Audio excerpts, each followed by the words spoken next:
Welcome to the Cherry Picker, the horror movie podcast where we like to kill people, but not really. I'm your host, Zach Cherry, and with me as always is... This movie is dumb. Eddie, if Edward is truth. That's not a line in the movie. I know. I was gonna say one, but if Kill didn't get us demonetized, I certainly wasn't. I'll say the line later. Okay, fair enough. We are talking about Urban Legends Final Cut, released September 22nd, the year 2000. We are celebrating its 25th anniversary. This was actually Patreon's choice episode. This is our monthly Patreon's choice. This was nominated by Daniel Saturn and voted upon by the good folks over at Patreon. And yeah, it won. And we have discussed the original urban legend a few years back. So now we get to talk about the sequel. Just since we're on the title of it, can I just say how much it annoys me that this movie is called Urban Legends? Because the first one was called Urban Legend. Like they just added an S there. Like aliens, but I not. guess. Really What not. what's interesting though, because I was listening, I have the Blu-ray, the Scream Factory one, Yeah. and it has like a vintage commentary on it from the Yeah. director, and he Yeah. was talking about how it's like, oh, I was really trying to go for an Aliens opening with like the sky and like the because it was like UL2 and then like everything, all the letters were slowly materializing, and all I could think of Oh, was oh my God. it's Is that like why he did that? it's like this. I feel like you're making this movie way more important than it actually is. But And and aligning with a franchise that has nothing to do with yours.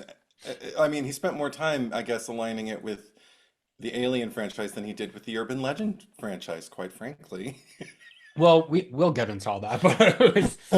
But like it's the movie is called Urban Legend, and this one's like Urban Legends, and not even Urban Legend 2 or Urban Legends 2, like Urban Legend Final Cut, which makes me think like, is it like a possessive? Like, shouldn't there be like an apostrophe, like Urban Legends Final Like Cut? Urban Legends Like it's Final it Cut? belonging to Urban Legend. But I don't know.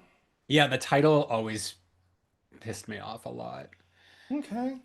Um, I You're like, there's other things that piss me off in this Yeah, movie. of all the things like that, I mean, it makes sense to me. I'm not gonna say you're wrong, but I mean, I have plenty of other things to say about this movie and to ask. Actually, I have so many questions, I feel, and maybe because you've heard an archival commentary, you might remember an answer Yeah, there was here. also a like an updated featurette, and I think Yeah, this came out yeah. like 7 or 8 years ago. It was Um, 2018 was the release. Yeah. oh wow, 7 years ago. I remember when I bought this. So, um, yeah, I do have a bit of insight, and I actually watched this in the theater when it came out. Really? And what did you think Yeah, then? I was really let down. I Mm, was just wondering like, what is this? This is not urban legend.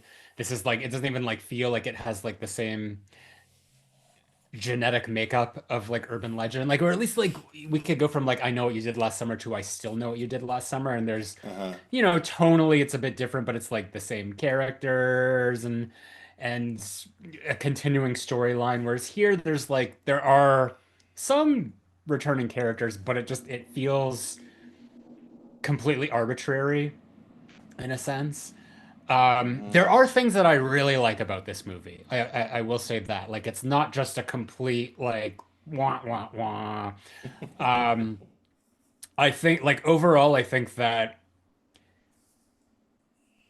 this is a script that probably needed a few more drafts. Hmm. If we're being completely honest, and I think that even like within like the production, like the studio realized that because they went in after the fact and they commissioned like a whole two more scenes to be added, like a whole storyline and like set piece to be included Yeah. because the movie as it was wasn't up to snuff. So, one of the writers on this, actually, you'll find this interesting, Yeah. was Scott Derrickson, Scott Derrickson. who Refresh my memory. he is the writer director of Sinister and the Black Phone movies. There's a Oh, new Black Phone movie coming out. right. Okay. So this was probably one of his very early uh, forays into at least like the industry, or at least writing. I know that he also directed Hellraiser Inferno, which was the fifth one. It was and that was the first straight to video Mm, sequel in that okay. franchise. Interesting. Hmm. Yeah, I looked up, it's John Ottman who Yes. directed and scored this film. This is the only feature film that he had directed, but he scored Gothica, Orphan, House of Wax, and this is the thing that was the most interesting to me. He's the one who's credited as the composer for Halloween H2O. And if you watch the features for the 4K Hmm. Blu-ray combo release of Halloween H2O, you get the samplings of his score, and I think we talked about it off pod. I don't remember, but just these sweeping melodies that sound Yeah. very mystical and very opening credits of the first Urban Legend, which I actually really liked there.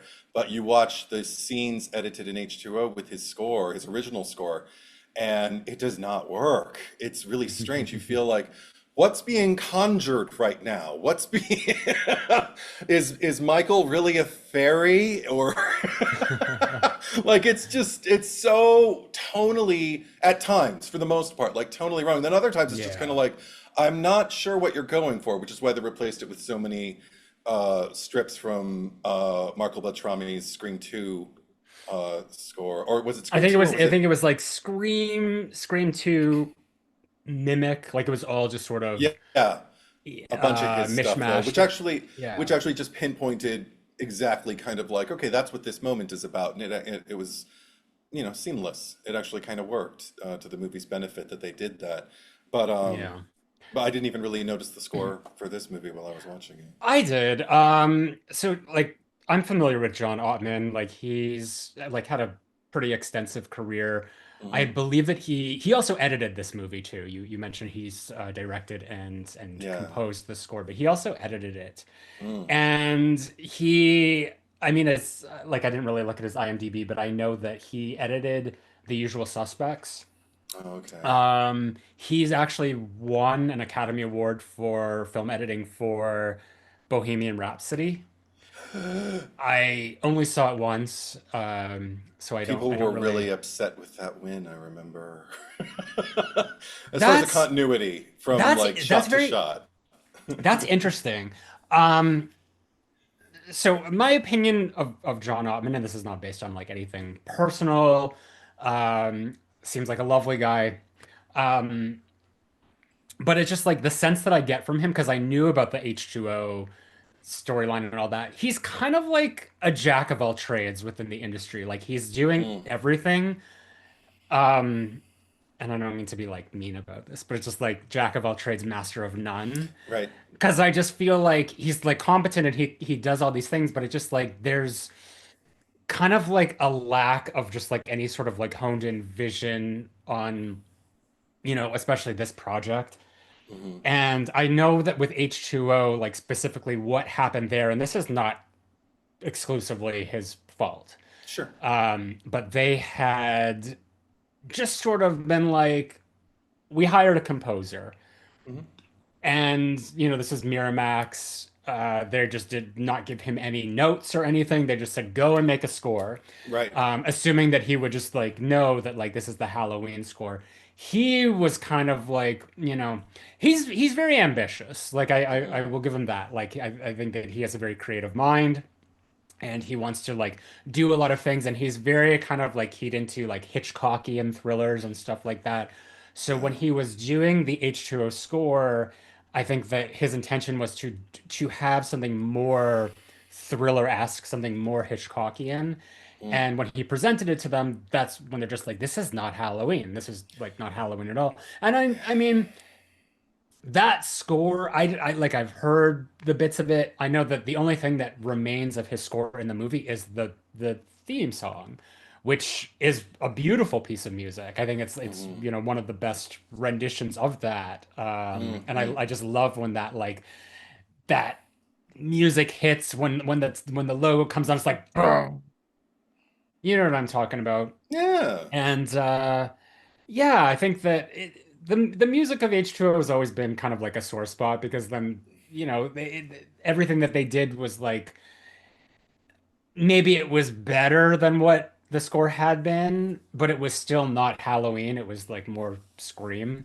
Hmm. Um, the score for this movie, there's like moments of like it's very underwhelming in a way. Like it's not evoking the same like Christopher Young spirit that you get from his score in the original. There's like at times it feels like it's almost like a fantasy adventure and we're like embarking on like a quest or something. I don't know how to describe it in pieces in here. But it also it there are times within the movie where it feels like the score is misplaced. Mm. And this is something that we've seen and talked about with movies a lot before, where sometimes no music is more effective than having music. And there's just like certain things, and like when Eric and I were like doing post-production for Macabre, Hmm. and our composer Merrick Smith, who just like did a fantastic job, but we worked really hard with him like over like several days, and it was like trying to figure out where music goes, where there's silence, like all that stuff. Like that is a big Hmm. deal. Yes. And there's a lot of moments here where just like there's music that's just like too frenetic or anything like that. I feel like it's the music is not matching the vibe of the movie and it's not enhancing it in a way. There's one piece in particular, like when she's hiding under the piano, Mm. uh what's Jenny? No, that's the actress's name. Jennifer Morrison A plays Amy. Amy, Yes. Amy, Amy. Amy is hiding under the piano, and the killer comes up and is like pushing down on those low keys, Yeah. and then the score starts to creep in, and it's just like you don't need that. Like you've got this is the score in this Yeah. instance. Yeah. So just little things like that. Whatever your rebuttal is, I and then we should probably get into a premise and all the housekeeping because sometimes we forget. Sometimes we just Yeah. go right into it. I don't even have a rebuttal. Do the housekeeping and then I'll Okay. premise. Yeah, for sure. Okay. Well, hey, thank you for listening to and watching The Cherry Picker and choosing this podcast as your preferred horror movie podcast. There are many out there and you chose us, which is pretty cool. Thank you. Um, you're I'm like, just laughing what are you because doing? it's as though you're doing it for the first time. I think it's great. It is the first time every time. I don't have a script. I just go off book with these things. That's why it's just so disorganized and sloppy. Go for it. But yeah, if you're liking the podcast, feel free to head over to my Patreon. That's patreon.com/ZackCherry. And you can subscribe to any tier to give back a little. Think of it like it's a streaming service and Yeah. you've been watching or listening for a while and you're paying for that even though you get it for free. But if you are subscribed at the Freddy Krueger tier, a fun little perk that you get is that you can join us as we record these episodes as a live stream. So you'll notice that there's the chat going on in the middle there, and everyone is here to join us and chat with us while we do that and interact with us, which is really cool. It's a fun way for you to join in on the shit talking, or praise, depending on which Wherever it may side of be. yeah where you fall on that spectrum.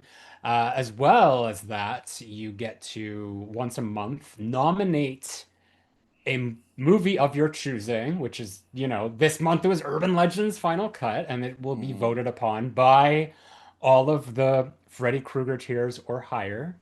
And that is what you get for joining Patreon.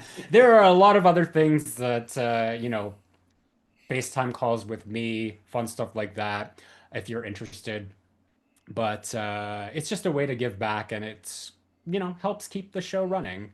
And we've been going on for a while now, and the reason that we are is because of Patreon. So thank you to everyone who is supporting us. But specifically, one thing they do is they'll shout out the top tiers. So thank you to the Michael Myers supporters, Kyle Beard, Sam Levy, Ellie Hamouche, Shane Allingham, Tim McKay, Horror Slut 95, Traj 125, Austin Hall, Cara Day, Michael Boswell, Defcon, and then thank you to Ghostface supporters, Eric Champney, Daniel Saturn, Stephanie Starbright, Baby Ghoul, Garrison Nichols, and Craig Lynn. So thank you very much, guys. Thank you, everyone. Because like I said, you're keeping this engine running. This is hilarious in the chat also. We've got Adrian, Grant, and Eric all going, join us. One of us. One of us. Very Evil Dead and Freaks. Todd Browning's Freaks. Thank you, guys. They're all gonna laugh at you. And that's not encouraging. I guess it's encouraging if you want to, They're all gonna laugh. Yeah. kill all the kids at the prom. Yeah, They're all sure. gonna laugh at you. We Like kill Chucky people, as but not really. Margaret. They're all gonna laugh. well, They're Glenn all just gonna laugh. while Glenn is shifting into Glenda. Yeah, that'd be great. I'd watch that movie. I can see your dirty pillows. What else does she say? Oh my God. Oh, shoot. You put me on the spot. Oh, just say, I pray you find Jesus. Hearing Chucky Tulsa. Yeah. Or, What's the name of the Sue's mom? Because I feel like he would preface that with her name. Mrs. Snell. Look, Mrs. Snell, I pray you find God. And what is She's it's just like, oh God. this is kind of going off the rails. It really. Yeah. How about I just do a premise? Look, bitch. Thanks for your $10. Jesus But I don't saves. need I don't need your charity. Jesus needs you. What's this movie about? As Amy Mayfield struggles to complete her student thesis film, her classmate crew members continually fall prey to fatal accidents, leaving Amy with the unenviable task to investigate and unmask the killer before she too gets spliced into the urban legend's final cut. Eh? Bum, bum, bum. Where's this available? I already said it was a Scream Factory Blu-ray release. Yeah, it's not streaming on any subscription-based platforms as of right now, but you can get it for individual rental on your favorite rental platforms. I streamed mine off Apple TV Plus, so there you go. And yeah, you already mentioned your 2018 Scream Factory release on Blu-ray, which had a pretty average rating. I mean, I that don't know might how just many- be the film. No, I checked the video and the audio ratings. I think they were both like 3 stars out of 5. So it's serviceable. Yeah. It's fine. But and it's got special features. So if you want to own it, does. by all means. Deleted scenes, all that, Yeah. that fun stuff. Yeah. Yeah. A gag Archival reel. material. I There's didn't watch the gag reel. an interview with Lucky Scrunchy. I don't remember the actress's name. Oh, From Valentine and Legally Blonde. Jessica Cauthiel. Yes. No, she'll no always D, be- no D on the end. Yes, she'll always Yeah. be Lucky Scrunchy to me, though, from Legally Blonde. And Ah. we've seen her in 2 other films, though, right? We saw her on Valentine, and wasn't she in something else that we watched? What Legally Blonde? Someone will remember, Yeah. Someone will look up on the IMDb. or someone will just know. But yeah, Well, speaking of her, okay. I want to talk about the cast in general here Okay. because I'm gonna be doing a lot of comparing to the original, like Oh. just naturally because All right. it's in the franchise. Yeah. Um, this is not like a slight against like any like actors or anything. I mean, like I said, I think that the main problem here is the script. But Right. I feel like everyone, for the most part, cast in this movie is just so miscast. Like it's I think of the original Urban Legend, and I feel like everyone in that movie felt like they owned that role. Like everyone had that like it Oh. factor. And Mm-hmm. like even down to like the smaller roles, because you had Danielle Harris Yeah. playing the roommate, the janitor, like the creepy janitor, Robert Brad England. Dourif. Yeah. Yeah, just In the opening. all these things. It just feels like most of the cast here is just like they weren't cast with like taking into consideration like chemistry Mm. or whether or not they fit the role. And I think that like my one gripe about the characters or anything in the first one is I don't think that Alicia Witt and Jared Leto had any real chemistry together as a couple. I think that they were Mm. well cast, like they were good in their roles and they kind of like jumped out on the screen, like they made an impression. But together they just like they weren't there was no fireworks or any sizzle between them. Right. Here it just feels like everyone like nobody really has that it factor, and this has nothing to do with them, with the exception of Eva Mendes. Mm. I feel like every time she shows up in the film, every time she's on screen, like she is electrifying. It's like I know that her role initially was much smaller and they expanded it. They didn't expand it big enough. She needed to be No, in much no. more of this movie. They expanded it maybe in terms of like how much time she occupied on screen, but Hmm. it did get to the point where we were, moving in on what were going to be her final moments on screen, and I saw her and I was just kind of like, are you suddenly relevant now? Like, we haven't seen you. I don't know anything about you as a person. Am I supposed to care? Not that she's not the only character who, when she was like about to meet her untimely end, where I wondered like, am I supposed to be involved? Like, am I supposed Hmm. to? Because I'm not. I'm watching you, move through this, and then you get killed, and whatever. But I think she pops certainly, like when Hmm. she's on screen. I would argue that the only other actor who really pops for me is one of the recurring, which is Loretta Devine. But again, I just feel like she's underutilized. Like, I love that a minimal effort was made to try and kind of like at least explain why she was in an entry level position at another university that is, hands down not the university of the first movie. And and even give her like a little kind of like a chip on her shoulder about it and everything like that, Hmm. and maybe attempt to set her up as a character who you want to see succeed and want to see her turn around and kind of like win the day this time. But none of that really happened. Like, even though she had a helping hand in the climactic battle, and even though she does ultimately kind of succeed and get to be like this Pam Grier character that's established, she emulates and idolizes, none of it satisfied me. I was just kind of like, oh, so that's the choice they made. Okay. I wasn't going, you go, girl. Yeah, that's right. Nothing made me happy for her. I was just kind of like, I see what you're doing. And anytime I'm like that, it's like I'm watching surgery being performed on a on a television screen. Like, I'm not at all connected to this, but I can Yeah. react to what's happening. Um, yeah, she felt very shoehorned in to Hmm. this and like in a way that felt very regressive of her character Yeah. because in the first movie, like she was very smart. Like she Mm. knew that like something was up. She wasn't like, buying whatever the dean was throwing at her. Just like she's Hmm. like something is going on here, and I'm gonna like go over your head to figure this out and like Hmm. save the day. And here she kind of like she had a chip on her shoulder, but she seemed kind of resigned to be in this position. And there was just like moments where she was very dismissive of things, which is just Yeah, like, that is not Reese.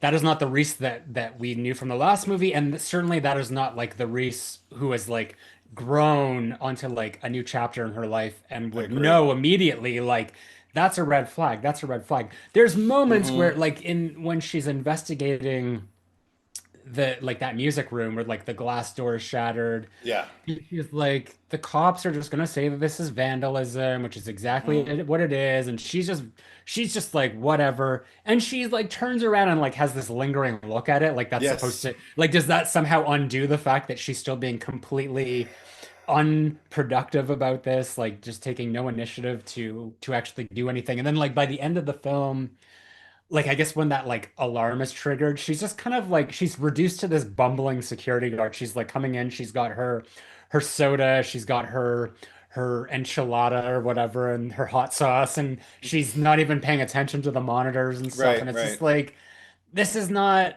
this is not this character. So No. it just felt like they needed something to just like connective tissue, you know, Hmm. besides the other cameo at the end, and they just threw it in. So it was just like there's, you know, like I think of the Scream, like Hmm. Scream 1 to 2 and to even like 3, and I know what you did last summer to like that movie, and then I still know where, you know, or even like Friday the 13th or Halloween or whatever, even if like there's always a character that we're following, Yeah. whether it's like the heavy, whether it's like Michael Myers or Jason Voorhees or Sidney Prescott or Hmm. Julie James, there's a connected tissue here. We're not following Alicia Witt. We're Yeah. not following Rebecca Gayheart. Like we're Who following we neither should be. we're neither following the hero or the villain of the last movie. It's just like a complete brand new slate. Hmm. And it's just like this is not how you do a sequel. Like unless it's an anthology situation, you're Yeah. already kind of setting yourself up at a disadvantage. Well, even from the get-go, like the fact that it opens, and I've only seen this, I think, once or twice before. I think did we watch this for the old pod? We did, yeah. We Okay, covered it, yeah. that was probably the reason that I watched it. And I even had an argument. It's funny that I opened with like this movie is dumb because I had a similar kind of Freddy versus Jason in Blockbuster moment with my sister about 2 weeks ago. She watched this movie for the first time and said to me, like, God, what a waste of time. I'm like, oh, I actually kind of like it. Then as I was sitting there watching it, because started to feel like, oh, I don't think it's that bad. I actually kind of have fun with it.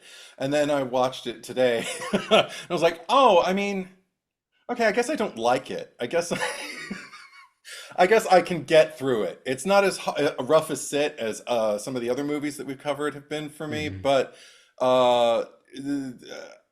I'm a lot less favorable on a rewatch now than I was prior to this particular rewatch. Mm. Doesn't mean I'll never see it again. Like I said, like there are definitely worse movies, but it really made me miss like Sorority Row 2009. But just with the false open, the fact that like it opens with you think you're on a plane and the weirdness, the claustrophobia, but the quote unquote sexuality of like, the Mile High Club thing going, and then the killer and whatever, and then it cuts like, oh no, it's all a film. You really had me.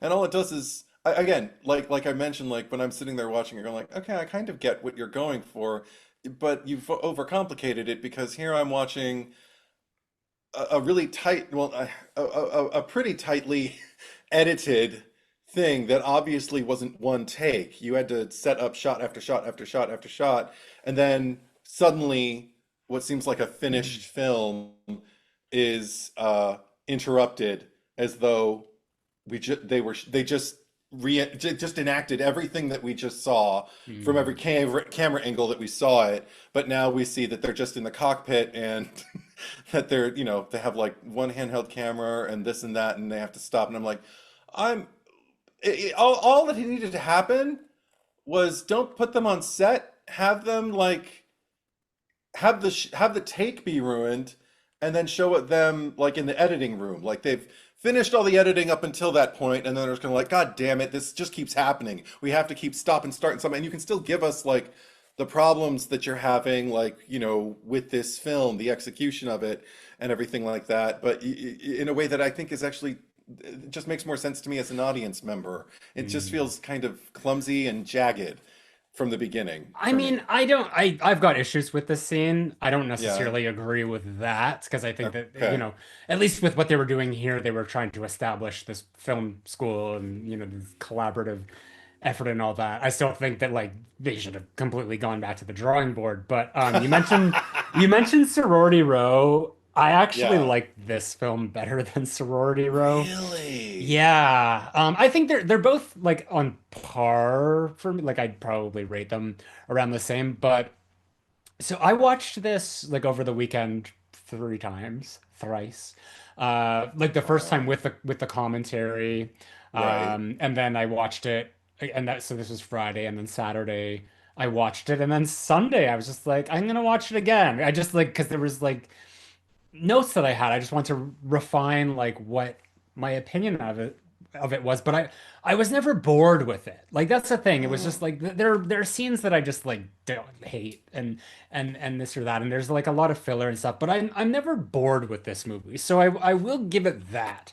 And I don't know that I was necessarily bored with Sorority Row either. I can't like it's did that a few months ago and I already forgot about it. But I think that in terms of like an overall vision, even though this is like kind of all over the place.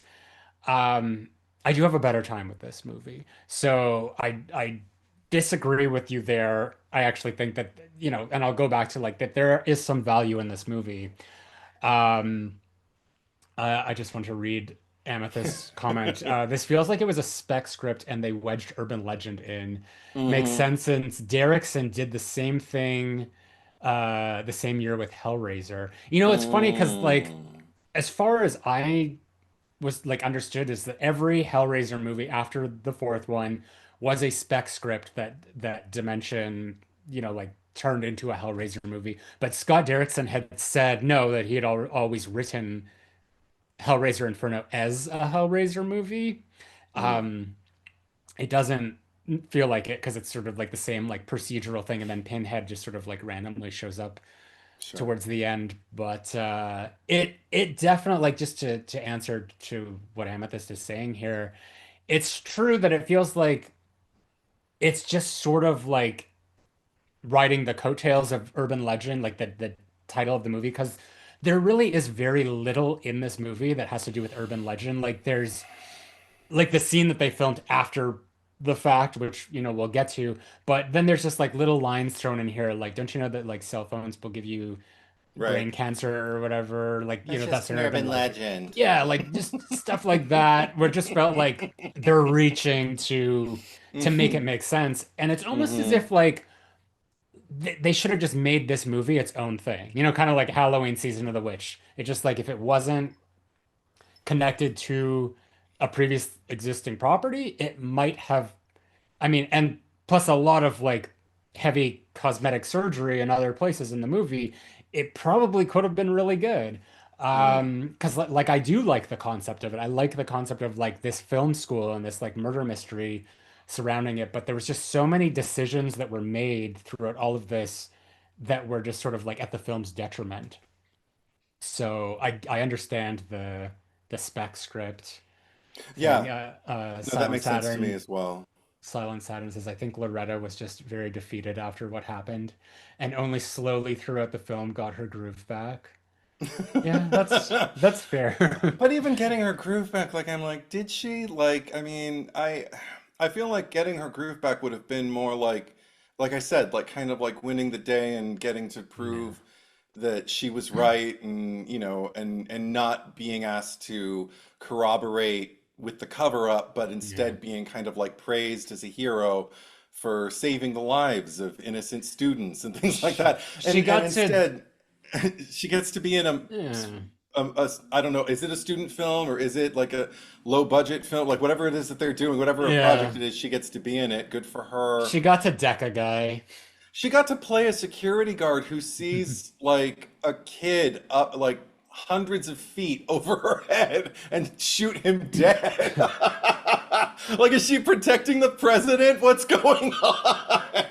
I don't know. I mean, I don't think I am bored for most of this movie, but I definitely fall off at certain points. The first time Mhm. I noticed it really was when I think it was when the masked killer is finally in pursuit of our presumed final girl, and I totally zoned out. I could not follow because I didn't give a shit. There were no stakes that were set up where I cared about Mhm. anything happening to her. It wasn't even like effectively set up in just terms of suspense for me. I just had no investment in it whatsoever. And once I realized I'd kind of zoned out and I snapped back in, the sequence wasn't over, but there was nothing in me that told me, rewind this, watch it again. Mhm. So, I mean, maybe that's just, bad No, investigative journalist, but yeah, there really is no tension in this movie at yeah, all. Like it's very devoid of it.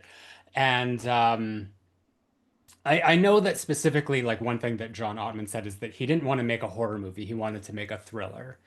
And like when I think of like, because I've had this conversation, we've had this conversation, like what is the difference between horror and thriller? And I think even the scene when she's in the professor's office and he's like, so what are you thinking, like horror or thriller? And she's like a bit of both or whatever. But yeah, it's just like, like thriller. Hitchcock. Yeah. Oh my God, the Hitchcock references. Like that's the thing. It's just like Yes. he didn't want to make an urban legend movie. I don't think that like the script wanted this to be an urban legend movie. They wanted to be like a Hitchcock homage thing. And it Hmm. just felt like they're tapping into things that like this audience for this movie was just not Yeah, interested in, and it just like, created this whole situation. yeah. But yeah, when I think of like thriller, like I think of like Seven or Silence of the Lambs or things like that. Like there's still like horror elements, but there's nothing in this that's like thriller-esque. There are things in it that are Giallo-esque, which I Hmm. really like. But um, yeah, it really kind of didn't like as a horror or thriller, it didn't really hit the mark on either one of those things. And talking about the opening scene, because I just feel like it's such a huge waste of time.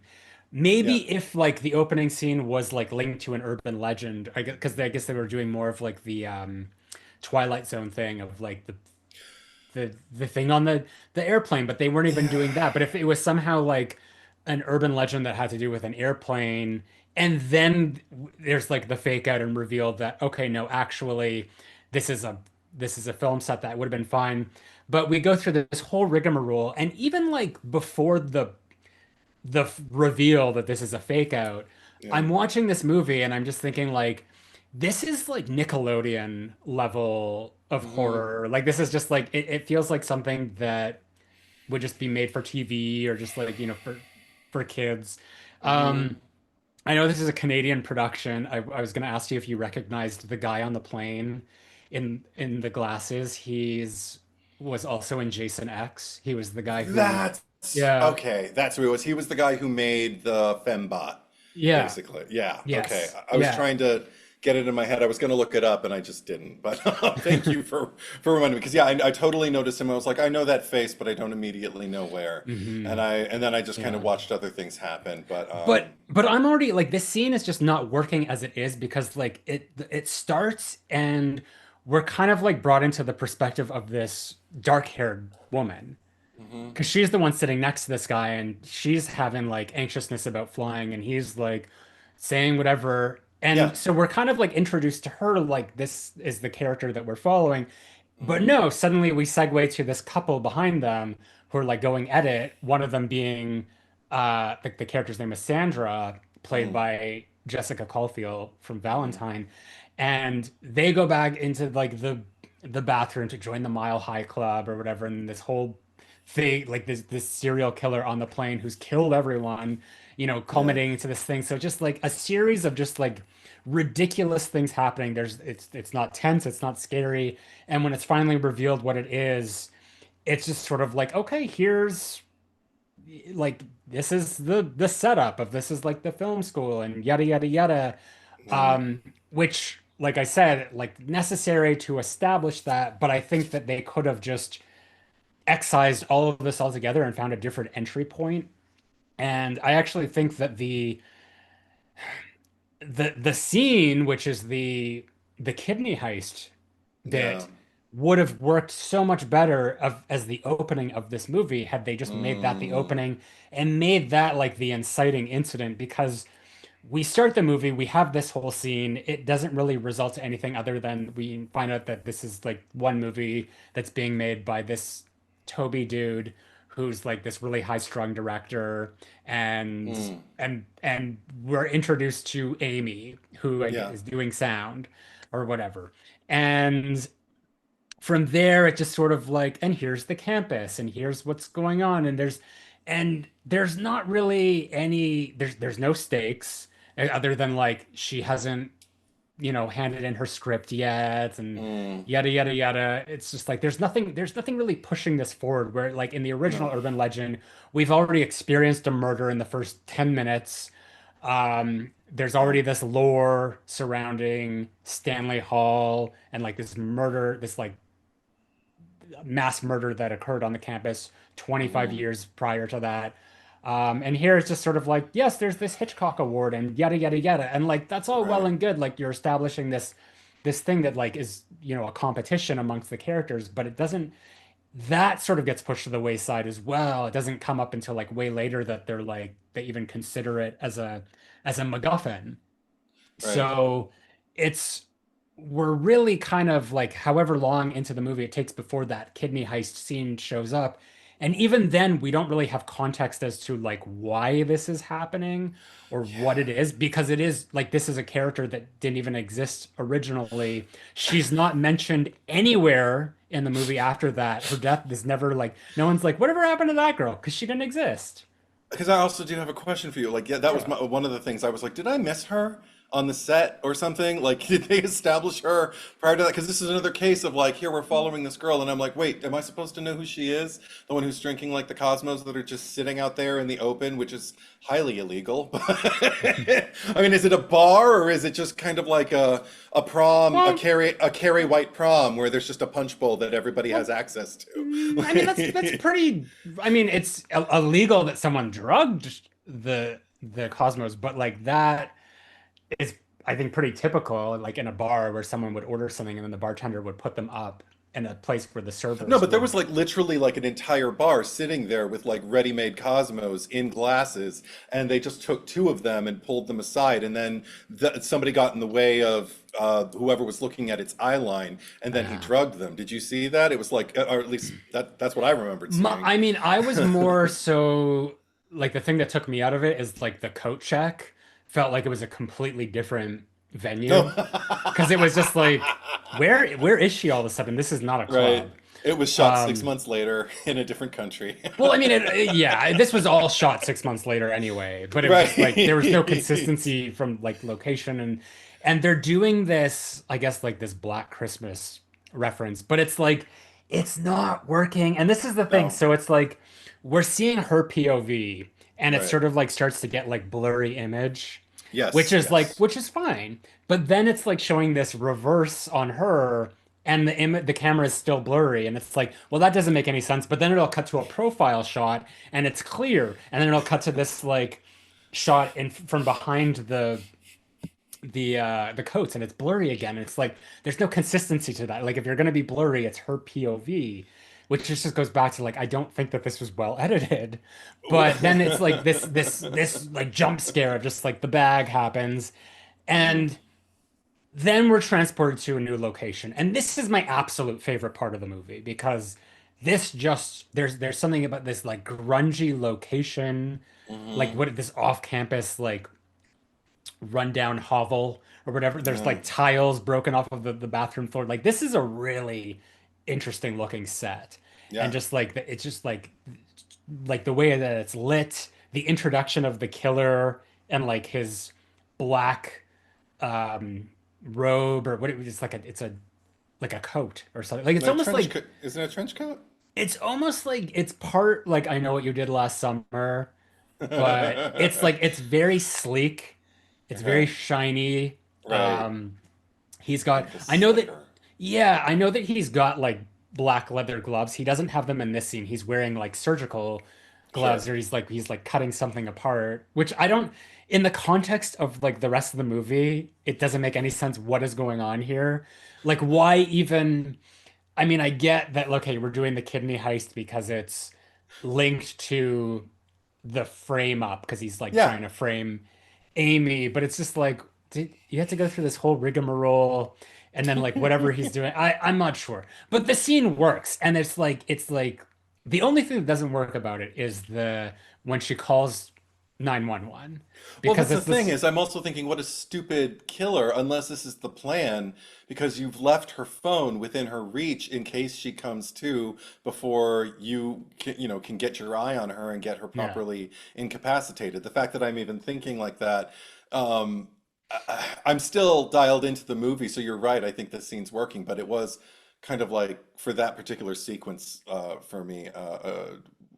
We woke up in a great setting, and then all of a sudden I'm like, oh, why would you keep her phone around her? Hide it. Come on. Wise up, Yeah. you stupid criminal. But anyway, It's well, I just feel like that, yeah, take the phone out of the equation altogether because yeah. firstly, a 911 operator would never Oh do that. God, And it was no. almost like it sounded like it was like Patty or Selma on the like just like this smokers like Listen. listen kid. I get enough of these. I get like 800 of them on Halloween. Try Yeah. again on April Fools. Maybe you'll have some luck. Yeah. But It's yeah. but like that it like killed the tension of what otherwise what was like a really great sequence. And just like that whole thing with like the hallway or like the double doors and like the shelf and like him breaking through and then like reaching Hmm. in to like open that thing while she's like trying to get out there. And the like the barbed wire Yeah. stuff. I don't think we needed the dog. The dog was a bit extra, but like the barbed wire, having him like grab into the sutured up wound, and Yes. then the inferno kill with like the Hmm. window of this like decapitation, Hmm. like Hmm. oh like chef's kiss. It's just like Hmm. it's if this was like being compared to like set pieces in the original urban legend, it probably would have been much higher than Yeah. those scenes. Like it just like it's just working so well. Also, the I actually think, and I never really thought about this before, and maybe it was just because I was like, oh, well, the original did it this way first, so it was better. I think that the appearance of the killer is an improvement here over what is in the first movie of just like the parka. I mean, the improvement is a relative term because I don't it doesn't really strike me in either direction. It just kind of feels like the most generic decision that you can make. Like I need something that can hide my face that isn't already notoriously famous in other horror films, Hmm. and we don't. It's not the same killer, and I guess we don't want. That's another thing. I mean, why not imply that like at least put a question mark over our head, like, is it the same killer? I mean, I feel like that almost might have been a more interesting choice just from a story Just to have the standpoint. parka Just again. to have the Parker, just so we could think, like, is this the same person or is it someone connected to Rebecca Gayheart? Or I mean, because this is the thing. It's just one more thing for it to feel kind of like disconnected from Yeah. what came before. And we have enough of that in Yeah, this I mean, movie. I agree to a certain extent. I just think aesthetically it's more interesting. Just like But the also, fencing mask and the coat and the if gloves and all that. that's another thing though, was fencing introduced in any kind of other context in this movie? Like, No, if I mean even it's if a it film had some, school. but if it Yeah. had some relevancy, like Yeah. if there were like a fencing, I don't even Well, want to rather than try. because we saw like there's like students rowing in the lake. Sure. So they could So have instead of that, they could have shown like, she walked by a thing and I mean, I guess they would have been filming a fencing scene or something, but sure. yeah. Or just keep the rowing and have somebody disguised as a kayak or a paddle. I don't Yeah. know, but Mhm. this was not the way for me. I mean, again, like I agree with you as far as like the razor wire grabbing it, like in the from the tub scene and everything like that. Like that was all incredibly like kinetic and visceral. I actually didn't mind the dog being there. I thought just like one thing after another, you have the deck kind of stacked against you, and Mhm. and also again maybe for me the dog is just one more point of empathy because I also feel bad for the dog because dog's just dogging. It's not an evil dog. It's just a dog that's like, you don't belong here. And that's what dogs do when Well, they see strange people who don't belong unless here. unless the dog is like owned by the killer, and it might But be an still, I evil, mean, but it might be an evil dog just based on like the environment in which just based on the yeah. association. Like I only have guilt by association. I'm loyal to my master. Is that a crime? Well, yes, it is. But you're a dog, so you don't know any better. But I think in terms of you mentioned something that I also wanted to touch on because like yes, I have all the praise in the world for Loretta Devine. I think she deserves better. I even like okay the fact that from the get-go when she's introduced she's chastising our final girl for getting into a stranger's car. I liked that, but there are so many other people. This is a huge complaint I have about this movie. So many people in this movie who aren't even red herrings. They're just kind of being shitty or barely being comic relief or just being people who we're not aligning with, who were just kind of like sitting there. I'm looking for a hook. I'm looking for a way in. I want to continue. I want to continue to watch your movie. And Mhm. you're not doing me any favors by introducing more people that have names that I will not learn. And then I Mhm. think it got to the point where they were all standing around and they were breaking down her scene, her dog shooting scene, the other bathroom scene in this movie. Yeah. And there were all these people surrounding, and I just had a thought like, I don't know like half of you, and I mean, as far as character, and I just hope you all die. Because that's the only reason to have this many people Yeah. in this cast is like kill them in inventive ways. That'll satisfy everything. And even that didn't happen. Entirely too many people survived this movie for my liking. Yeah, no, I agree. And I think that, like what I said before, like nobody really had that it factor, except Right? Eva Mendes did. Um, and there was way too many characters. There was like Uh, comparative to like the original, because like let's look at the original. So we had yeah. the six who were on the poster. So like Alicia Witt, Jared Leto, Hmm. Josh Jackson, Rebecca Gayheart, Hmm. Michael Rosenbaum, Tara Reid, like those like the core group of friends or Yes. whatever. You had Loretta Devine, you had Yeah. the dean, you Hmm. had Robert Englund's professor Hmm. character, the janitor, Yeah. Danielle Harris, like the roommate, and then um, the girl from the beginning. Yeah. Natasha Uh, Gregson Wagner. Yeah, the Michelle Mancini was Hmm. the character's name. Yes. Anyone with the name Mancini, uh, Very Melrose Place. Yeah. very descendant of Dr. Michael. So I mean, that feels very streamlined. Everyone is sort of like serving their purpose. Nobody feels superfluous. It's Yeah. just like everyone is playing their role. Here, Hmm. there's probably like upward of like 16 characters. There's not like so like four too many. I mean, you have Yeah. one character who is ostensibly dual role because they're just like Yeah. twins, Yeah. which is just like that was a choice as well. And I don't know Um, anything about either of them, except that no. one is like the prize film student of the class, and the other one is his brother. That's all Well, I know. I mean, like they have the same hair, and Yeah. there's actually a scene like when they're talking because it's easy to tune out when they're talking. And again, Hmm. like they have even less chemistry than Alicia Witt and Jared Leto, but he's Yeah. saying something about because there's like this question that comes up is like, should we go to the police?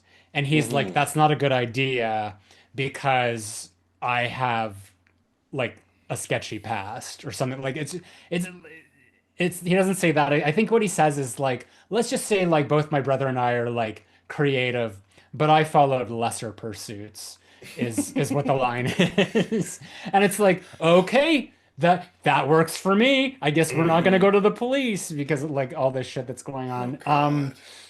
But yeah, just to get back to this idea that there's all these characters, there's um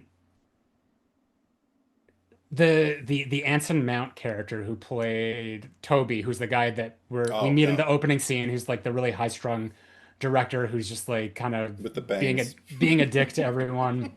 Hmm. Um, who has my favorite line in the movie, actually. But Hmm. he's already kind of like established as like the jerk or whatever. And then Yeah. we meet this like Lawrence brother, Joey Lawrence, Yes. and like he's also kind of Graham. I think it's Graham is yeah, his like name. he's Yeah. also kind of a schmuck, but it's just like but like less of a schmuck. For Like no that's like reason. but his whole personality is like I wear a leather jacket and I'm Yeah. always on the phone with like I guess my dad or something because Hmm. Hmm. he's got connections. Like he's a nepo kid and it's just like this is a character that could have been like completely written out of the movie and it Yeah. wouldn't have made a difference. Like he shows up at the end Yeah. and it's just like, why is he there? He's just Yeah. sort of like happens to be like peeking into this room. How did he know to be there? That's never established.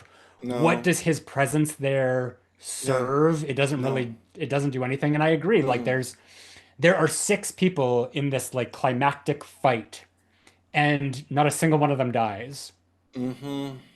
It's upsetting. I Hmm. mean, even with I think Joey Lawrence's key scene, if he has one, was when he confronts our final girl about like her own nepotism that she Hmm. her alleged because according to him she never would have even I guess like made it to that school if she didn't have like some wasn't her what was her father I don't even remember he was an Oscar winning He was filmmaker documentarian or something like that. he's an Oscar winner. He's an Uh, Oscar winner. His share. Her father is share, bitch.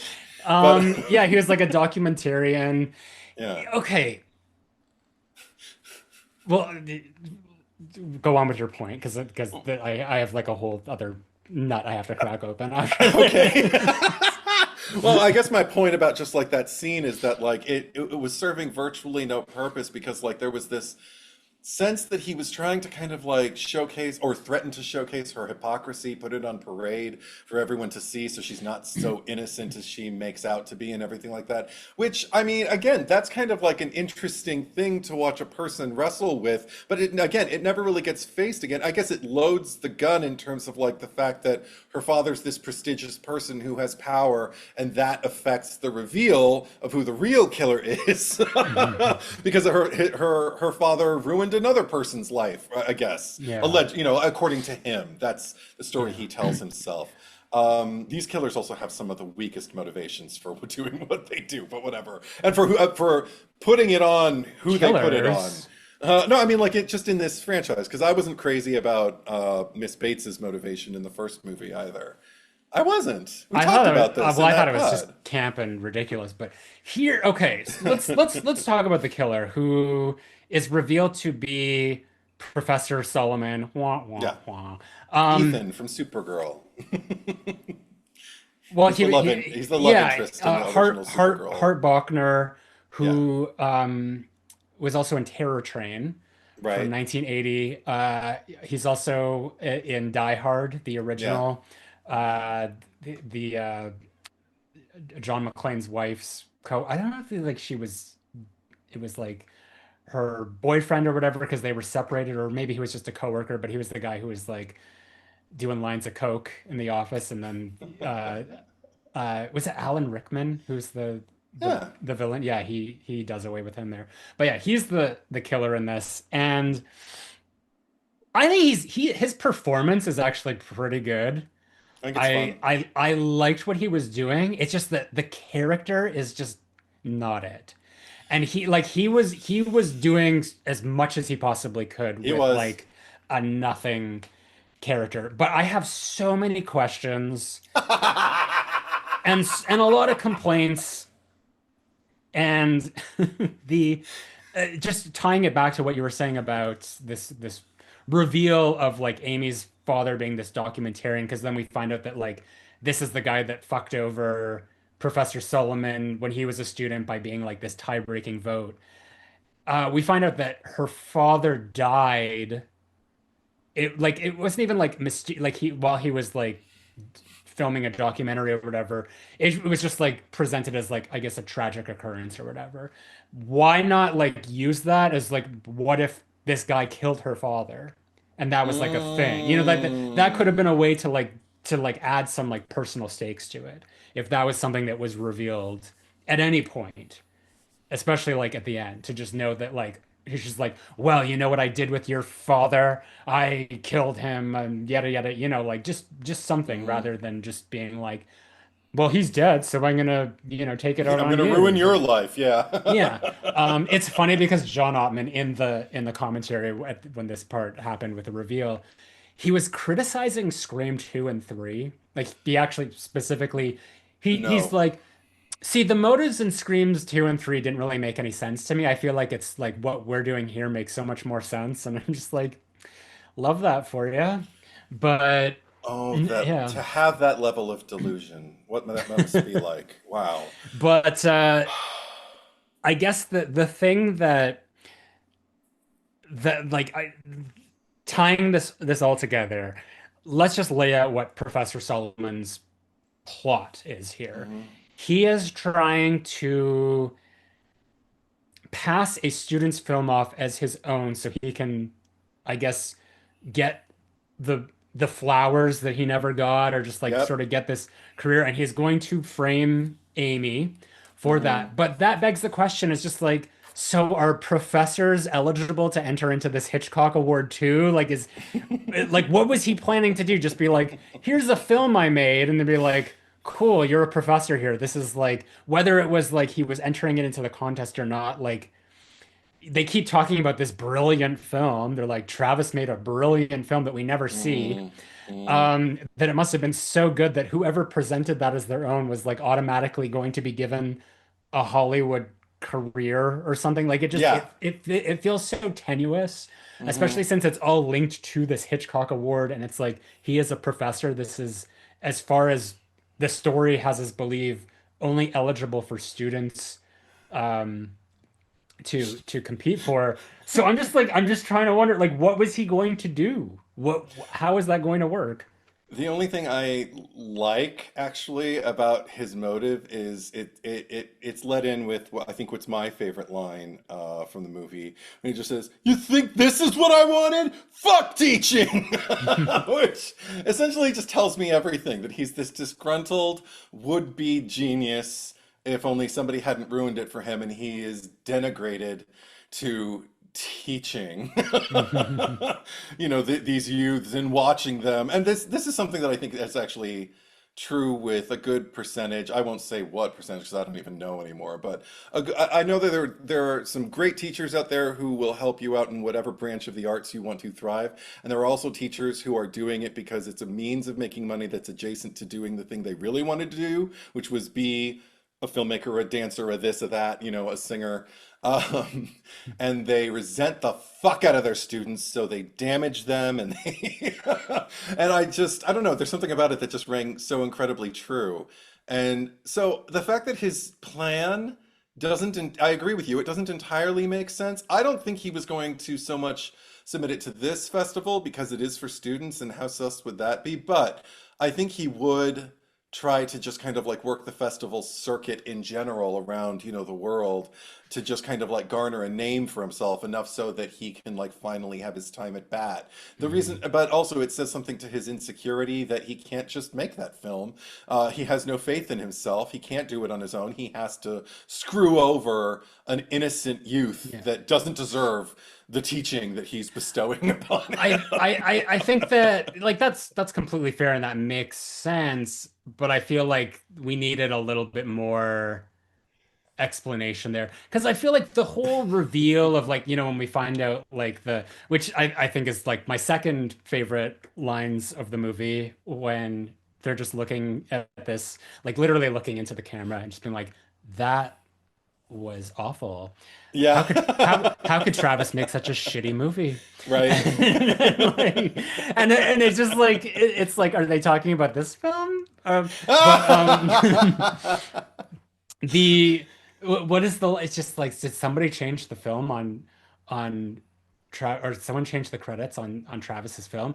No, No. someone changed the film on Travis's credits or whatever it is. Like, So yeah, yeah. we needed a little bit more in there because I feel like it, in the grand scheme of the movie, like this plot twist and all this stuff, like would have been really interesting had it been gone through several more drafts or found a way to kind of like have some fluidity or make sense from start to finish rather than just kind of being shoehorned in because we needed to get from point A to point B Hmm. uh, under whatever circumstances necessary. Um, so it all like happens really fast. Like the ending just like comes out of nowhere, and then Hmm. they're like, Oh "Who's the only God. person that's like left alive still?" And it proceeds into this scene with Toby, and he's like driving or whatever, and he's like singing Gone with the Wind. And Oh there's boy. I don't know what they're trying to do, if this was like an urban legend where it's like the car is broken down and she confronts him, and then Trevor walks out in this like very like slow reveal for Toby to see that Trevor, which he thinks is Travis, is still alive. And Yeah. all I'm thinking is like I'm listening to the commentary and he's talking about like all these things that had to be cut out for pacing and Yeah. time, and it's just like, but you had time for this, which is like to like take a whole 2 minutes, or and it wasn't 2 minutes, it was like a minute still, to have a character walk out. We already know who these people are, for him to walk Hmm. out and be like, oh my gosh, who's this? I feel like we're already so many steps ahead of points of this movie that it's just showing us stuff that doesn't need to be shown to us. Mm. And it's like we waste so much time Yeah. in so many places in this movie. Yeah, no, I agree with that, 100%. Particularly like as we're moving into this standoff between six people. Oh, the point that I wanted to make about Graham, like even Mhm. like earlier when they're establishing, the way he's kind of like sticking it to our final girl, about her hypocrisy and whatnot. The only thing that I could lean on that actually kind of like serened me from uh, how needless the moment was Joey Lawrence has really wide set brown eyes and they're pretty. That's all I could kind of focus on. So I guess it's to this movie's it's the reward with this film that they have young pretty people, because that's kind of like the only thing that it's that I could lean on from moment to moment here and there. I mean, there were some other things like I kind of I I like the realistic looking dog that's hanging in the shower. It's a Mhm. really good effect. Like it looks that looks like dog hair. Those look like dog eyes. It looks like a very Mhm. well put together corpse. And yet then you go and kind of like create this other question mark over my head when you reintroduce Sandra, Lucky Scrunchie, making her way to her car and forgetting the one crucial thing to get into her car keys. So she goes Mhm. back, not just to the sound stage and not to like her wardrobe or the makeup room or or any kind of like place they set up for her to change. I mean, maybe she did and they just didn't have time to put it on screen. So instead they Mhm. just showed her going directly to the set, which is the last place I think anybody would leave anything unless maybe you were on the crew and you spend a lot of time on the set Mhm. not shooting so you can leave shit there. But she's looking through the guts, the prop guts of the dead dog on the floor of the shower for her car keys, and she finds them. But not Zach. but not only does she like look there, but she like instinctively like she checks a few. She's like, they're not in this drawer, they're not over here. I know where they are. They're in these guts on the floor. Like that's like, because where else would you leave your keys? Um, I this okay, so there's a few things that upset me about this, because I think that the urban legend of this the hand liquor Mhm. thing is Yes. actually Yep. like really freaky. I think I that do that too. would have been like, just if this was an urban legend movie, that would have been a very tense set piece, and to instead relegate it to like, oh, it's this scene that I'm filming in my movie and yada yada yada, Yeah. it feels so wasteful. Yeah. One, but yeah, like this whole setup with this character, and I like the thing with her character is that she feels like she's in a completely different movie, Sandra, Oh, oh than boy. everybody else. And I think that it works in Valentine. She fits right into that universe because she's sort of playing a similar kind of like Bu flighty, like, bubbly. yeah. Yeah. Um, does great there. Like she fits right into Valentine. She works in Valentine is like I love Valentine, but I just want to say like so much better than this. Oh But yeah, yeah. the here it's just like she sticks out like a sore thumb. It's not like it's not it, it's not that it's a bad performance or anything. It's just like it's not the right tone for this movie. And it just like Mm, again, it just goes back to the instincts of the filmmakers here that like all of these decisions that they made that ultimately hindered what could have, I mean, at least, you know, you can't have everything perfect, but if there had just been like a few minor adjustments, the things that did mm, work well here could have been effective. But yeah, this whole scene is just kind of silly because then instead of being what it could have been if this like urban legend set mm. piece turns into like a peeping Tom homage. And Yeah. I don't like I've seen that movie. I don't think it's all that great personally. But it's just like this whole thing of just like then like the next day when they're watching the dailies and like having this come in Oh and Jesus. all it did was bring up this other question Yeah. of we already know that she's a terrible actress because she did the airplane movie Yeah. and we see all of the every character was working on that film and they knew that like she can't act, she's terrible, we're competing for this award, we're seriously trying to make a name for ourselves Yeah. here. What's his face, like, he's in there editing and he's cringing at his own footage of her because she's like turning around like mayday mayday, and you Yeah. have Mayday, Amy mayday. Yeah. It's, having this conversation with Sandra about like this is the film I'm gonna make, and she's like, "Oh well, if you need an actress, I'll do it." And she'd be like, "Yeah," and it's just like, "No, Why would you cast this yeah. pariah in your Well, film because she's your friend?" But then it's like you're surprised, like when you're watching the dailies and you're just seeing like this horrible performance of this yeah. character, this like that when the killer pops up and she turns like the dead dog and like take after take where like Eva Mendes is like take 29 and yet Yeah. like everyone Yeah. is annoyed. It's just like why are you surprised that this is like what this was? Like you I mean, I don't know if this reference is gonna resonate with you, but I'm sure it'll resonate with somebody because it's a pretty Mhm.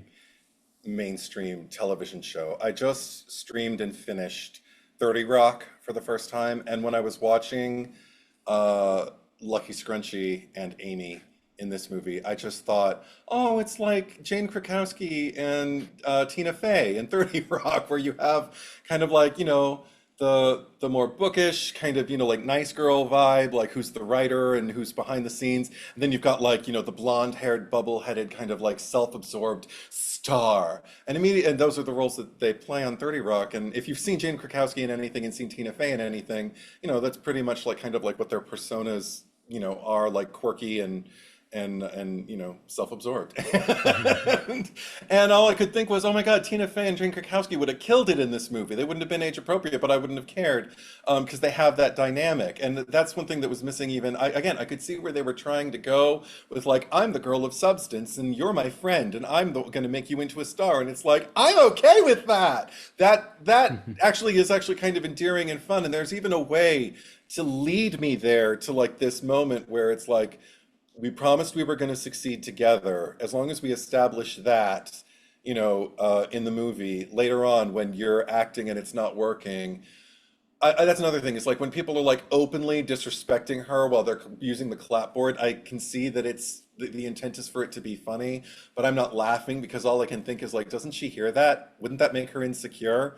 Or is she so self-absorbed that, and I don't know, it just takes me down a rabbit hole of like, this is poorly executed. And also, that was the huge thing. When I think you hit it on the head when you talked about like Lucky Scrunchy being in another movie from everybody else because the level of bad of her performance is so clearly bad that it's again, is this her trying to be funny? Is this the filmmaker's idea of like something that's going to relieve the tension that was never set up in this movie? Because, like it'll get a laugh from the audience. And there audience members who actually laugh at this because I was not one of them. I was sitting there kind of going like, you could have had a defter hand at this. Nothing is more Yeah. fun for an actor than to portray quote unquote bad acting, but you do have to have some kind of restraint and choose your moments because it's not hard. That's the Yeah. thing. It's really, but what's hard is to keep it on track so that it's believable enough that like we want to laugh, but it's also kind of like off the rails enough that it's like wow, that it has some kind of like effect and it's not just depressing or scary. Yeah. Um, Well, and it's just creating this like tonal inconsistency as well. yeah. And another like so Silent Saturn is bringing up that this character allegedly is in this masterpiece of a movie from Travis because Mm. she was killed because she worked on this movie. So it's like, was she an actor in that or was she doing something else? But like that still begs the question. It's just like she's part of this other project that the Yeah. killer is trying to pass off as his own. So it's like there are things within the movie, within the the DNA and the realm of what is being established here that is already inconsistent with all these other moving parts. And it's just like it is confusing because I don't see this and I don't laugh. It's just more of like I don't get it. I don't like this doesn't feel like it's Mm. taking me out of the movie. I'm not understanding what is going on here because it is just so like off the wall. And kind of like the way they introduced like everything kind of like falling into one continuous shot, even though it would take setup after setup after setup to execute like the plane scene. I love that in a way that I don't love that here's Amy directing her friend as though everything that they're going to do is going to be in one shot. And I'm like, are you really sure about that? Like, it's not impossible, but you're Mhm. asking a lot, on day one of this, like cut it up, do this shot, cut to this shot, cut it, and no, but I don't know. Again, it's just kind of maybe been on too many movie sets. But I do. I mean, there is something. Again, there's somebody who gets introduced in this who I like as an actor. It's Marco Hofschneider as Simon, the camera guy. Is that what is he the The cinematographer? director of photography, yeah. Yeah, and he. It's hard to remember. I just remember him picking up this giant camera. I brought my own, or whatever he says. And Hmm. it's just because I like that actor. I remember him from Island of Dr. Moreau, and I've seen him in a handful of other things. And again, just like big, wide set brown eyes, cool, pretty lips. Um, again, that was another moment where it's like he gets killed, and I'm watching it, and I was waiting for anything that was going to hook me in because I was like, well, this isn't really a thematic kill. It's not tied into any kind of like urban legend because he's just basically kind of getting bludgeoned on a campus where Hmm. where again something's being set up in a way it's like the people on set are screaming, so that's why they can't hear you, but they probably wouldn't be able to hear you anyway because aren't sound stages soundproof?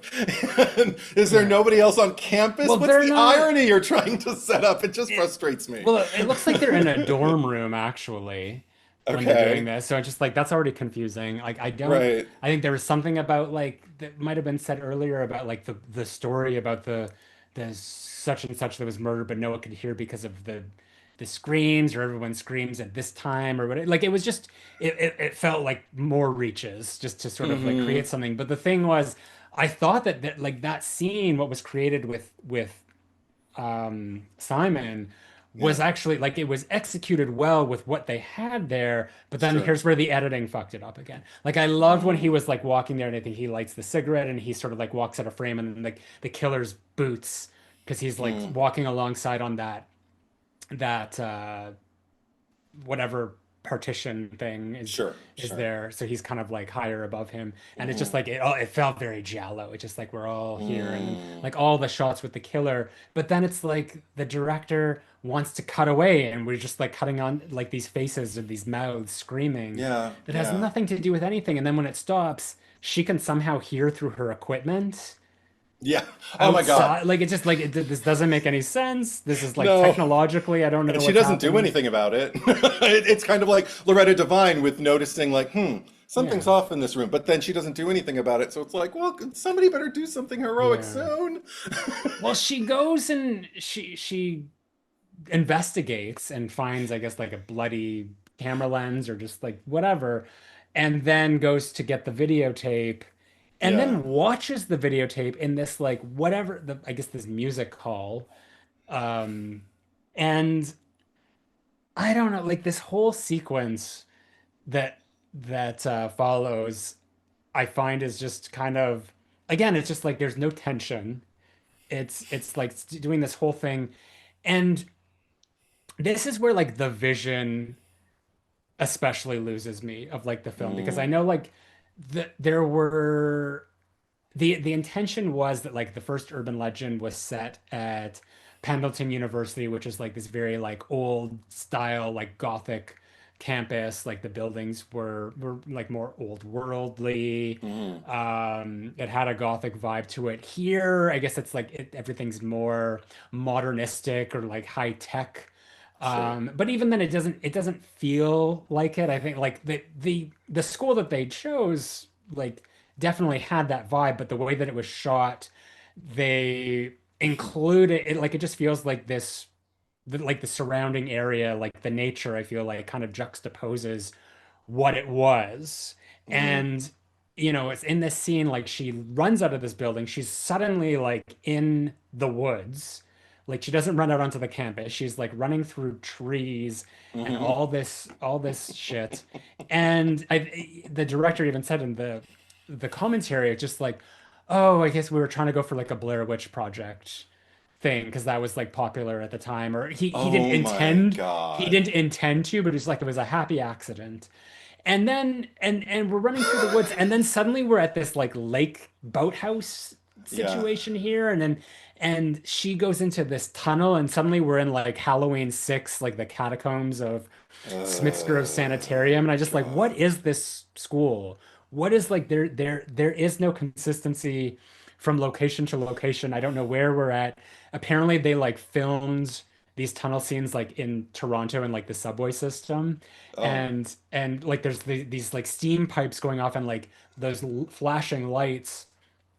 And John Ottman, like he specifically said, like the crew was like they didn't understand like why do you have all this? And I was like, guys, just go with it, just go with it.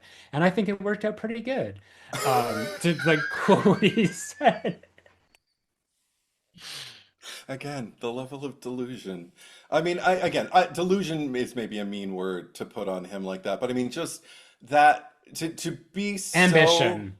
to be so Mhm. kind of like on your own frequency or on your own little kind of like voyage, that it's okay. It's just everybody else just doesn't get it. You just have to do what I say and you'll see. And then Mhm. I'm still waiting, I mean, but I get it from like like a standpoint. It's just like you know what you want to do and you know what works, and like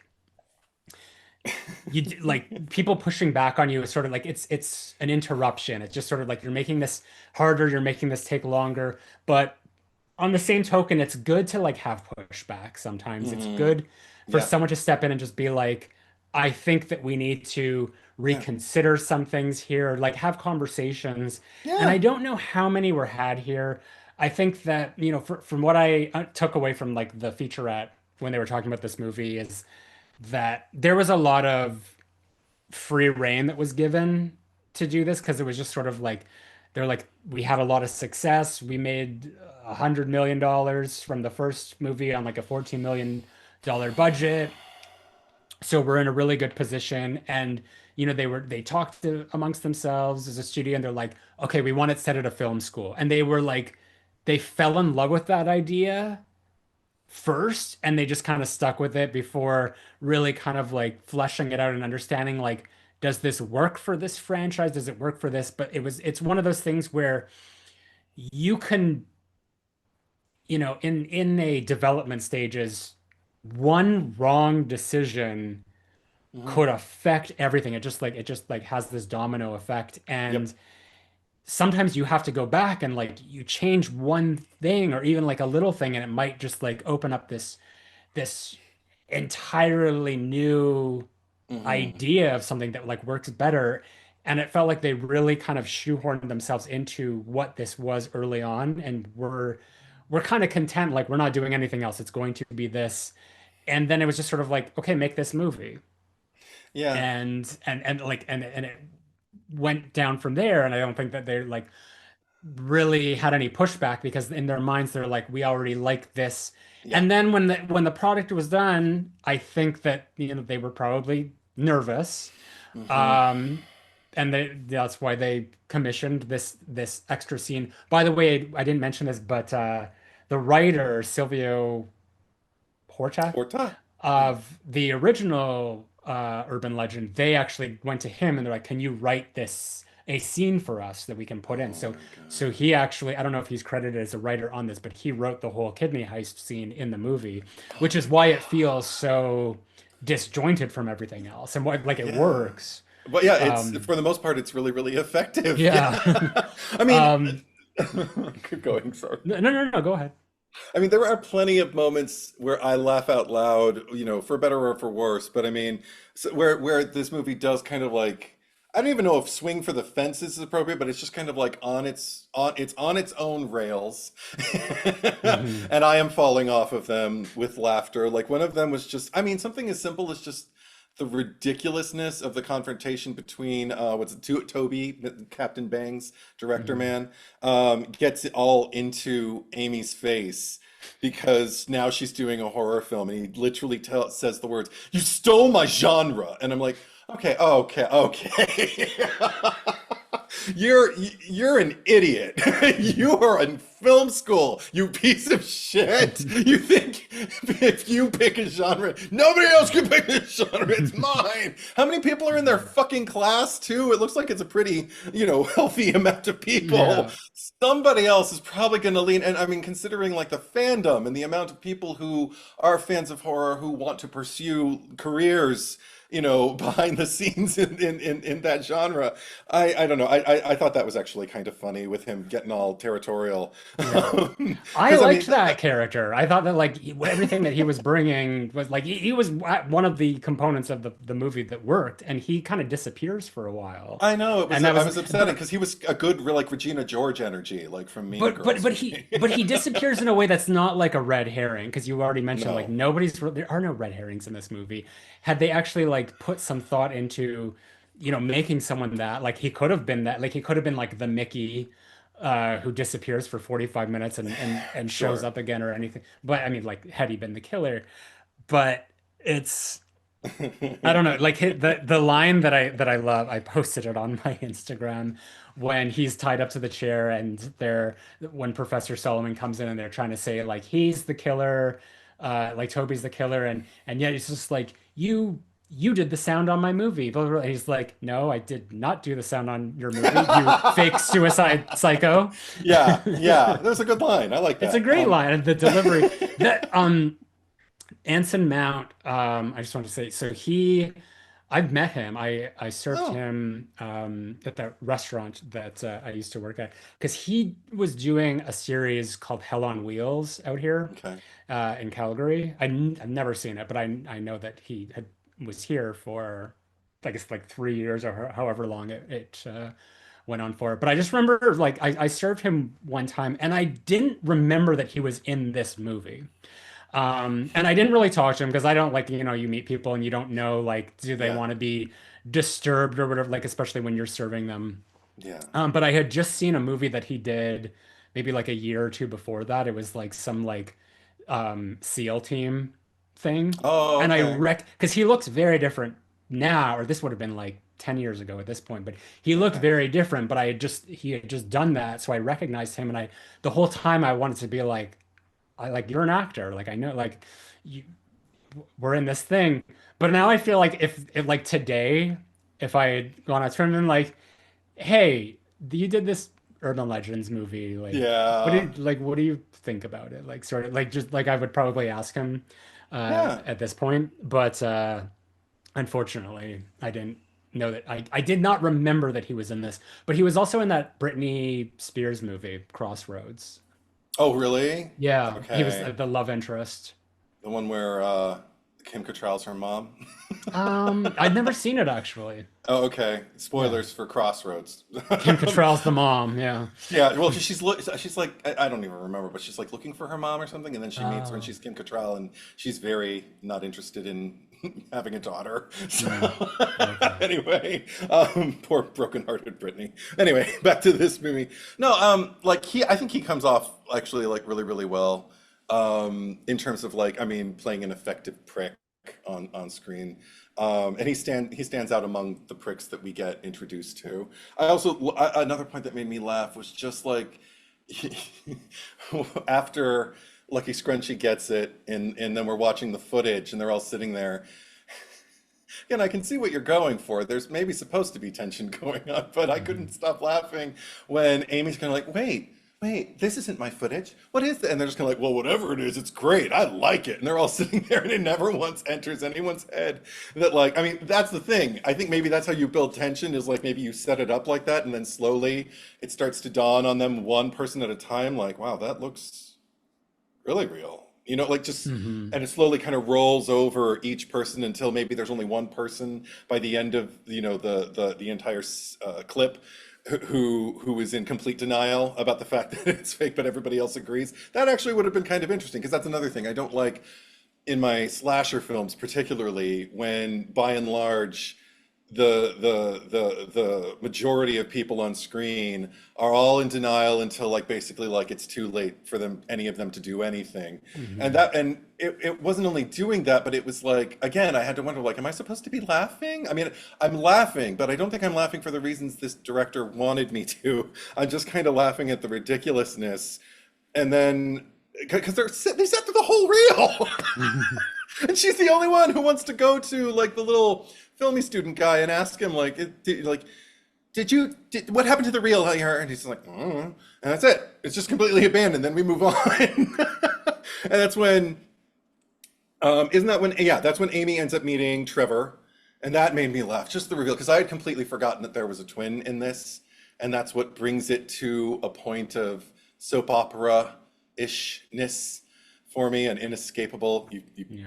You're going blurry. There you are. Yes. And, but just the fact that like when he reveals himself, I think his hair is actually a little blonder when he's when he's Trevor. It looks like maybe he did something to the front of it or something, or maybe they just like squeezed a lemon on his head and he just stood in the sun for a day. I don't know.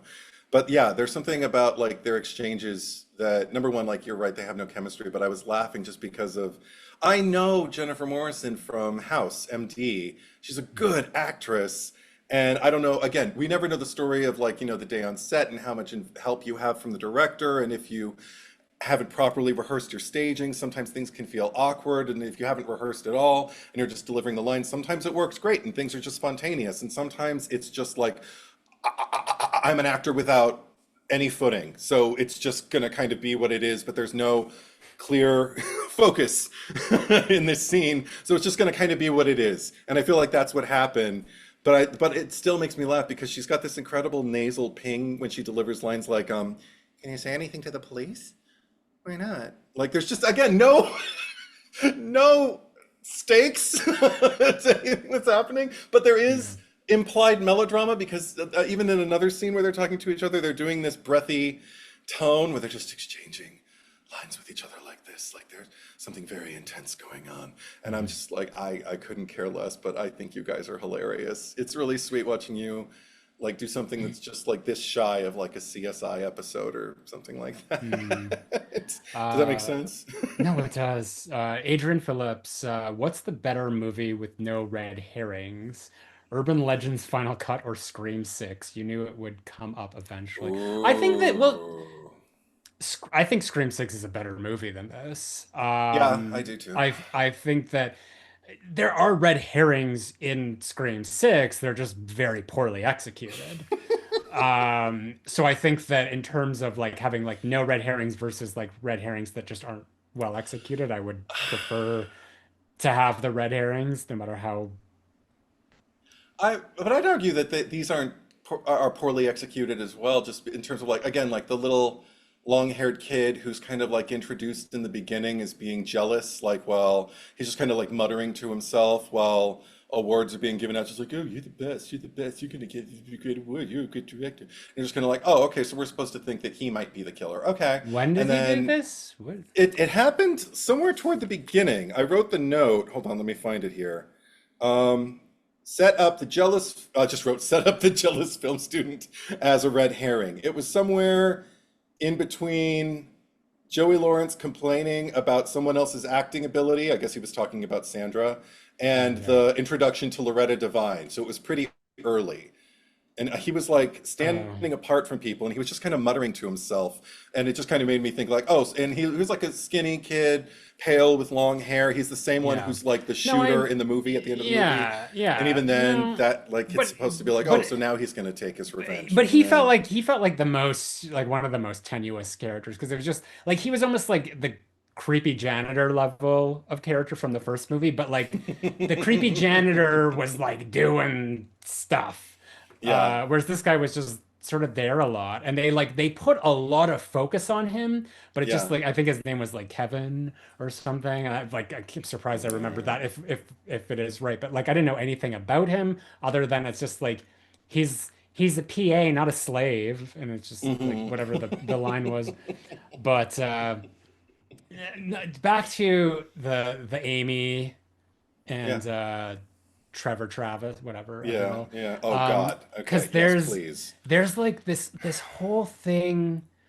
It's just sort of like can you trust him Yeah, situation going on, and like they have this sort of like argument, and it's like it happens twice. yeah, Because she's just like, where were you? You were supposed to be there to protect me, and blah, blah. And it's yeah. just I like, can't God, like, depend on you. why are you so whiny? And then this other like, I woke up and you weren't there, and blah, blah. Like, but okay, so and this is my least favorite part of the movie. This Oh, whole maybe you like it, I don't, but I think it's such a slog what? to get through. The and it's funny that you just mentioned off the rails earlier. The whole like mine cart Oh God. carnival ride, which go it feels like it goes on for days. Like this sequence is like Hmm 20 minutes long, it feels like, and I just like I could not be more bored with everything that's going on. There's so much that's not working. Like Yeah. fundamentally, the biggest thing that's not working for me is I have no idea what their plan is in terms of like Amy and Trevor, because like they're talking about like we're gonna find the killer, we're gonna flesh out the killer or whatever it is. Like, but like how are like she's setting up this whole thing and he's like standing in the bushes watching whatever. They've got the hmm whole film crew there, and she just like, why don't you guys leave and go for lunch? And all I'm thinking is like, you got so much work to do. Yeah. Like, why are you're telling them to leave for an hour now? Like you just got here. You just got here. Yeah. Like this is like you're gonna be filming the whole thing. No one has done anything. And it's like, okay. And then she goes into this thing, and I just like I don't care about these like Dirk and Stan or whatever, like I know one of the them's Anthony Anderson, right? And the other yeah, one I don't. Yeah, yeah, yeah. the jokers of the movie, the class Yeah. clowns, and this whole thing. And I just like I hate that the killer has this like wig on, like over top of his thing. He's like dressed like a scarecrow or something, like whatever the the bullshit is. Like it's just like everything that's happening here is just like it's not tense, it's No. not scary. I don't like what the music is doing in this scene. And it never feels like she's in danger because she's not. And I feel like that's been No. established every time, like especially with the previous chase scene where Uh-huh. it's just like he's not really chasing her. Like when she's running through that tunnel, the hmm aforementioned tunnel, and it's doing this editing where it keeps like cutting back to him and he's just sort of like sauntering through the woods and Yeah. she's running for her life, and it's like he's not chasing you, or either this is just poorly edited or maybe a bit of both. But I just like everything that's like happening in this tunnel, I just find so perfunctory. and and I think if anything, it leads to her realizing, well, he's not trying to kill me. Why Yeah. is that? But it's still like it's just like this whole sequence sucks and it takes The up so much time. all that said, and I agree. That Yeah. said, one thing happens in this sequence that I actually really liked and was like, oh, more of this, please. Actually, or this earlier, rather. Hmm. Um, It's when the killer is finally like pursuing her and she's like going down that ladder and it has that kind of like metal guard outside Yeah. of it and she climbs on the outside of the guard and the killer climbs past her on the ladder and can't see because there's no peripheral vision when you wear one of those fucking things. So if you're behind me, good for you, because I'm not going to fucking see you. And I was just kind of like, that is the smartest thing I've seen her do this entire movie. And I think we're about 90 minutes in at that point. So that's unfortunate. But it was, again, it was the smartest thing I think she does in the entire Well, movie. it's the smartest So thing she that's does, fine. and then immediately takes it back by like she goes to step through the thing onto the ladder. Like she doesn't even wait for him to like clear it and like move away, but she goes and steps on it just as soon as like his head goes below Right, right, her. right, right, And right. she makes the loudest clanging sound as she's doing it. Mm, So yeah. yeah. I I like was the trying. shot. I was trying to It's throw the movie a bone. yeah. No. I like the shot. I don't like Yeah. what the killer's wearing in that scene, but and I don't like how stupid she is, but yeah. Also, did they? This is a legitimate question because I just lost track. I found myself going in and out, but I didn't understand quite what the significance of the tunnel was as to like she had made up her mind that she was going to make this horror movie that's all about like a killer who kills people in the style of like urban legends. Did they explain what the urban legend was that was associated with the tunnel? So Silent Saturn is saying a carnival comes to town with a tunnel of terror full of corpses. When the Okay. carnival moves on, several people in town are missing, indicating they were killed and put into the tunnel. Uh, Oh. so it's like a House of Wax situation. The only thing that I like is when they're in the classroom for like a second. And it's when like it's one of the few times that we see Professor Solomon because he comes over and he's like, "What are we working on?" And then Eva Mendes turns around, she's like, "The Tunnel of Terror," or just like the way she delivers it. Nice. Yeah, Yeah, no, okay, cool. So that I guess that makes more sense. yeah. But it doesn't make me like it anymore. I do think there was something that again it made me laugh, and I don't think the movie was going for that, but Yeah. it was. I felt like the movie was legitimately trying to kind of like offer something that was Hitchcock in feeling, and I Mm. couldn't readily identify if it was a specific reference to a specific film. Maybe I just haven't seen this film or haven't seen it in recent years enough. Mhm. But it was the point where um, Amy is jogging and she's replaying like loops of dialogue in her head, and the fencing mask is bleeding through, just kind of occupying the center of the screen, and fading in and out are the faces of all of the alleged red herrings or suspects in Mhm. her mind Yeah. of who all these people could potentially be, like the masked killer. And I was giggling. I was like, oh no. But I mean, but it felt very like an attempt at Hitchcock. Am I right? What specific Hitchcock reference would that be?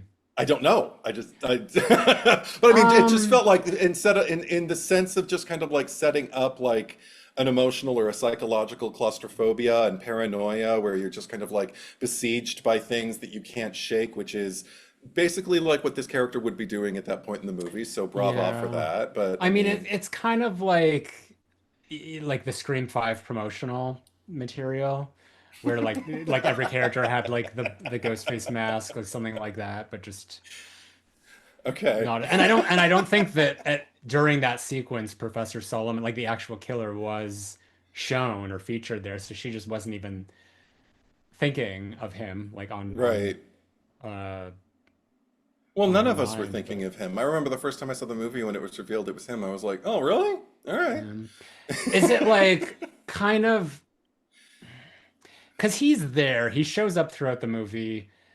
So I mean, like, compare it to Scream 2. Do you know how you feel when Laurie Metcalf appears at the end? Because she's sort of like a very um, hidden in plain sight uh, fixture throughout the movie. Like she Hmm. just shows up. It's just sort of like okay, it's the reporter sort of thing. He's the professor. But like, how do you like compare that when she's revealed and like just don't remove the aspect of like the Billy's mother. Let's just suppose that like she was the killer and like just this reporter Okay. compared to like the professor coming out. Because like when he's revealed as the killer, I just feel very underwhelmed. Whereas like Yeah. when Laurie Metcalf came out, it's just like it's her, but it's just like I wanted to know so much more. Why? And then Yes, immediately we find yes. that out, and I think that that's something that's lacking from here because it's eventually he does deliver his motive, but it's just Hmm. like I'm not like it's just like it still feels like a disappointment that it's just like I wish that this character was more present in this case. I sometimes I don't mind if they're hidden in plain sight or not someone that I'm ever suspecting, but like with him it just sort of felt like okay, you've got a lot of work to do now to kind of catch us up to make this make Listen, sense.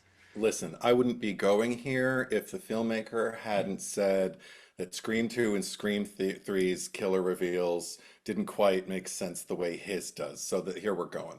Okay. I agree with you 100% because that was my exact experience seeing the reveal in Scream 2. I was just kind of like, what? And then once we realize who she is, it's like, oh my God. Double And whammy. yeah, because it's just kind of, yeah, you're right. It makes you lean and go, her? I mean, she's been kind of suspicious this whole time, but I didn't really know why. And now I'm gonna find out why. And then I'd argue even Scream 3, where when the reveal, the first time I saw it happened, I was just kind of like, I think even when Gail makes the discovery, she's like, Roman? It was Roman? The killer is Roman? Roman? And I was just kind of like, what? But then it makes up for it by just kind of like packing the most emotional wallop for me, watching the way Hmm. Sydney sends him off to his, maker, as it were. Hmm. And even the dynamic between them, where the fuck you and the fuck you and the charging at each other, all incredibly like enthusiastic and amplifying my cinematic experience. With this one, it is much more just kind of like, oh, it's you. All right. Hmm. It's not, there's no aha. And as he starts to tell his story, you're just kind of like, okay. Yeah. Um, I Silent Saturn brings up the fact like the connection to the main character is also stronger than with this one. Which 100%. which just goes back to what I was saying. It's just like if that had been the connection that he had killed her father, Yeah. that like a reveal like that would have actually like intensified Or the even the if there could have reveal. been like just one of her fellow students with like envy motivating it and insecurity, like all of that kind of stuff, I think I find a lot more interesting than the weird kind of story that he's told himself. Because again, like Roman has told himself like a weird story about why Sydney needs to be the focal point of like all of his rage and vengeance and pain and why he's just going to tunnel it all toward her and make, just this is going to be the thing that he does with his life that's the thing. This is going to be the thing that he does that solves the problem for him. And while I don't think it's plausible in a sense that it's going to work out and he's going to have all his problems solved if Sydney ends up taking, the heat for all of this, um, I do understand the need for that level of, here's the word again, delusion for that character. He needs to believe that an injustice has been done to him that warrants this whole movie happening and the first movie prior because he's orchestrating that as well. So there's something about that pays off for me emotionally. Whereas I'm watching this director, that's the thing. I also see Roman kind of whittled down to just like I might cry, whittled down to like an abandoned little boy that in the end I finally feel some compassion for in his last moments on this earth. Whereas this guy, I'm just kind of like, bitch, grow up. Like this is delusion. This is get Yeah. yourself some help, get yourself, a prescription, get yourself, like a good health plan. Fucking prescription. That's your fucking prescription. Well, Get one thing Margot that Kidder. yeah. One thing that like a detail that I actually did like that John Ottman pointed out in the commentary was that Professor Solomon, because like I guess the way that Amy discovers that it's just like the film had been tampered with is because there's like the splice in it. Yeah, And yeah. but it was Oh like a final God. print, but like it was like a very noticeable one where she was Yeah. just like, this is like it would be corrected, like like it wouldn't be there. It would be like closer together.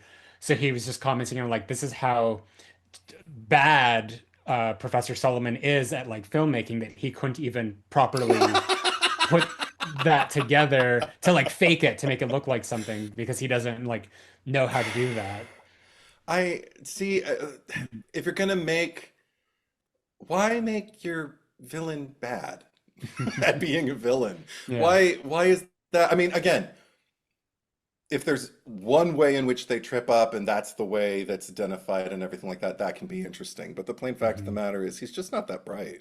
Yeah. There are five other people in that room who can identify him. Is he going to kill them all? Like at Yeah. the end of the movie? Like, I mean, again, man, dude, you didn't think this through. Oh, because that's one of the things that really pissed me off is that at the end of the movie, when we get the final reveal of like Rebecca Gayheart there as the nurse who's like been telling or who he's been watching the film and that fucking Amy made or whatever, and she's just kind of like Mhm. humdy dumdy dumdy dum. We have something in common, or whatever the fuck the line is that she says, and I'm just, or we have a lot in common, I think is what she Yeah. says, and I remember thinking like, do you though? Like, do you? Because I was on board for everything that you were doing, and I mean, yours was all about like I guess you both, it's all about the life you lost and about blaming someone for it. So, but there was, I don't know, but at the same time, like, I don't remember, I don't even, that's the thing. I don't even remember her having a plan for after. It wasn't like this was going to solve her life and then she was going to go on living life as like what she didn't get to be, which was a successful wife, Mhm. or something like that.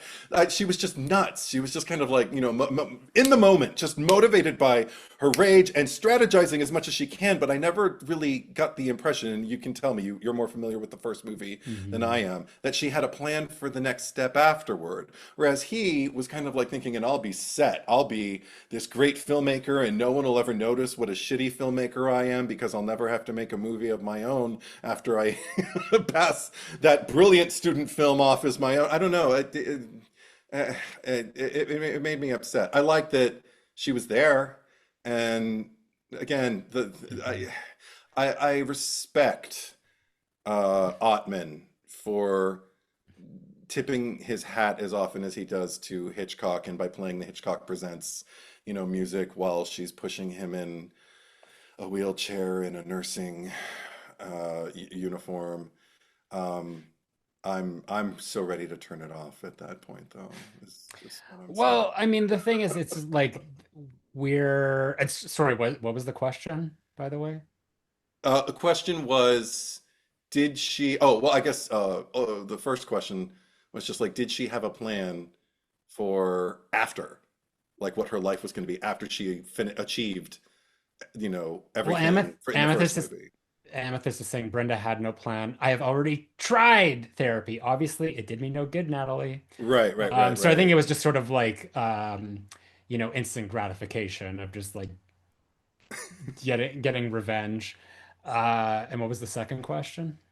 I don't remember. Okay. Well, all I could think of like seeing Rebecca Gayheart was A, why was this why is this in here? It's just like it's almost like a slap in the face because it's like, oh, we're gonna make this movie and then like we're gonna like give them like a button, as you say, like this cameo, this like short little cameo to be like, oh my God, it was the killer from the first movie. That's so cool, blah blah blah. Mm, Where all I'm thinking is like I watched this and I'm like, why wasn't she in this movie? Like why wasn't this movie mm-mm. about her? 100%. It's like why like like I said before, go back to that initial meeting, that Yeah. production meeting when they're just like, let's have this set in film school and like, okay, maybe it could be set in film school, but like then why then okay, how is Brenda not a presence in this movie? Like why would you not make this about her? The end of the Mm-mm. first movie ends with her at a new school. So it Yeah. almost suggests that like she's just like the story that happened in Urban Legend 1 doesn't it's not canon necessarily like it doesn't or maybe it is and maybe it's like she just goes from place to place and she's that unhinged that like maybe one day she has like a fiance that died or whatever like she just makes up new motives because it's like maybe she just likes killing and that's Right. her thing and now she's at a new thing it's Yeah. just like make it more of like she's now a Jason Voorhees or what's her fit from Sleepaway Camp Oh, character. Angela. She's just like an Angela going like from Which, school and to it, school. right, right, right, right, Yeah, right. and like that would have been really entertaining. But instead, we just get this little cameo, and all I wanted in that scene was for her to like, be pushing the wheelchair and then get to like the stairs or whatever, And and just then push just him. That's the push him thing. down the Because stairs.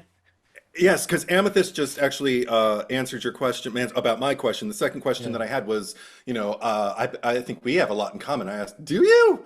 Do they have a lot in common? Like, do Mhm. they?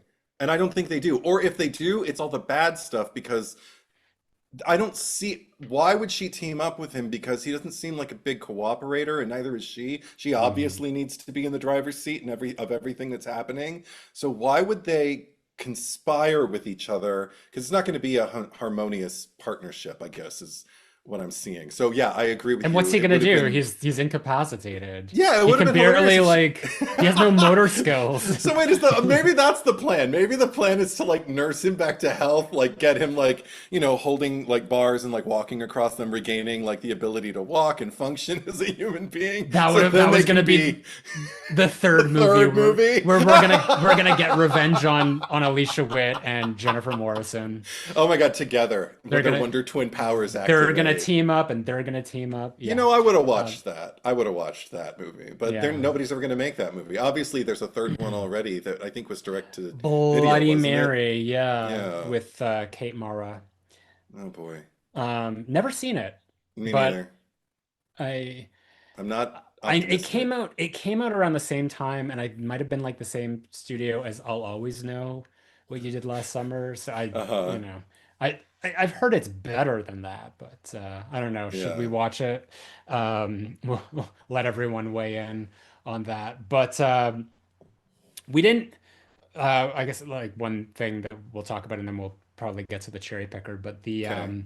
the clock tower set piece and all that. So okay, so this clock tower Yeah. was not part of the shooting location. They shot at Trent University in Peterborough, Ontario.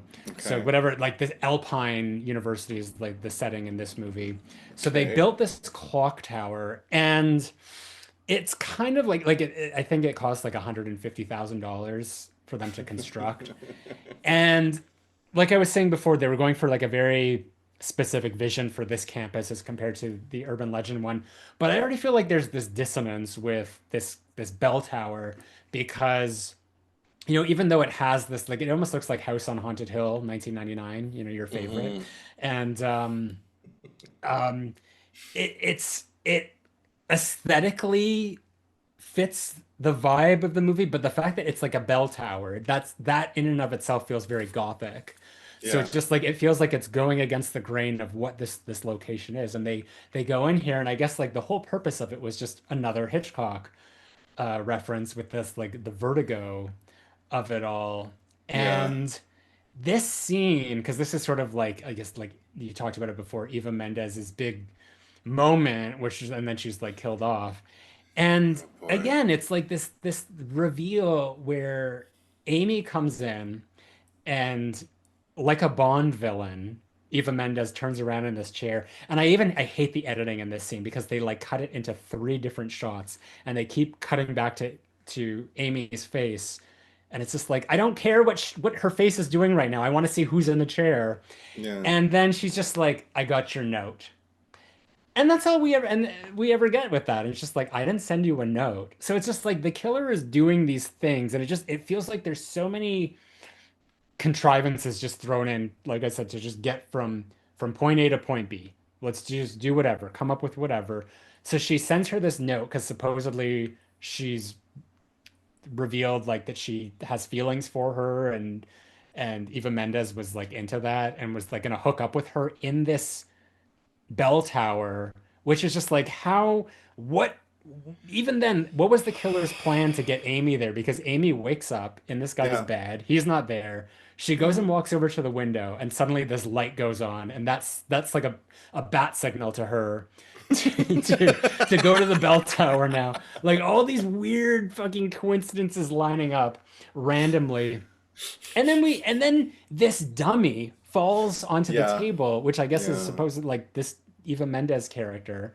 It's so quick. We don't find out what that is or what it means or what it was meant for. And next thing we Mm, know, they're just running up the bell tower rather than out the front door. They're breaking the cardinal Sidney Prescott rule right. of horror movies. And they're running up this thing, and Eva Mendes is like, why are we running up that? Like, she's even asking, like, why are we Right, running right, up this thing? And they right. stop and they look down, and there's the killer coming up. And so Eva Yeah. Mendes now knows. So here, now she suddenly becomes an idiot because it's like, we know we're in danger. Someone's after us. And she's just like, what the fuck do you want? Or whatever she yells. And it's like, great way to give up your location. But then they proceed to run up the rest of this thing. And it's one Yeah. of those, like, it's like a trap door. Yeah. So they come up the trapdoor, and Very Batman. rather than like stand on the trapdoor or find something to like weigh it Yeah. down or put on it, Yeah. that they've like put themselves into this like dead end here. They Right, go and they right. hide in a closet, like probably the only closet in this Yeah. thing where someone can hide. They go and hide only to like be immediately discovered. And this, I guess, was where like the bodies of Yeah. the other victims are being hidden. But I just like Eaten by I'm watching. rats. I did like the effect of like even though it looked really bad, Mm, the rat like crawling through her neck wound, sure. but it's just like it felt like you're making again no tension, no suspense because you have Mm-mm. characters just making the worst Yeah.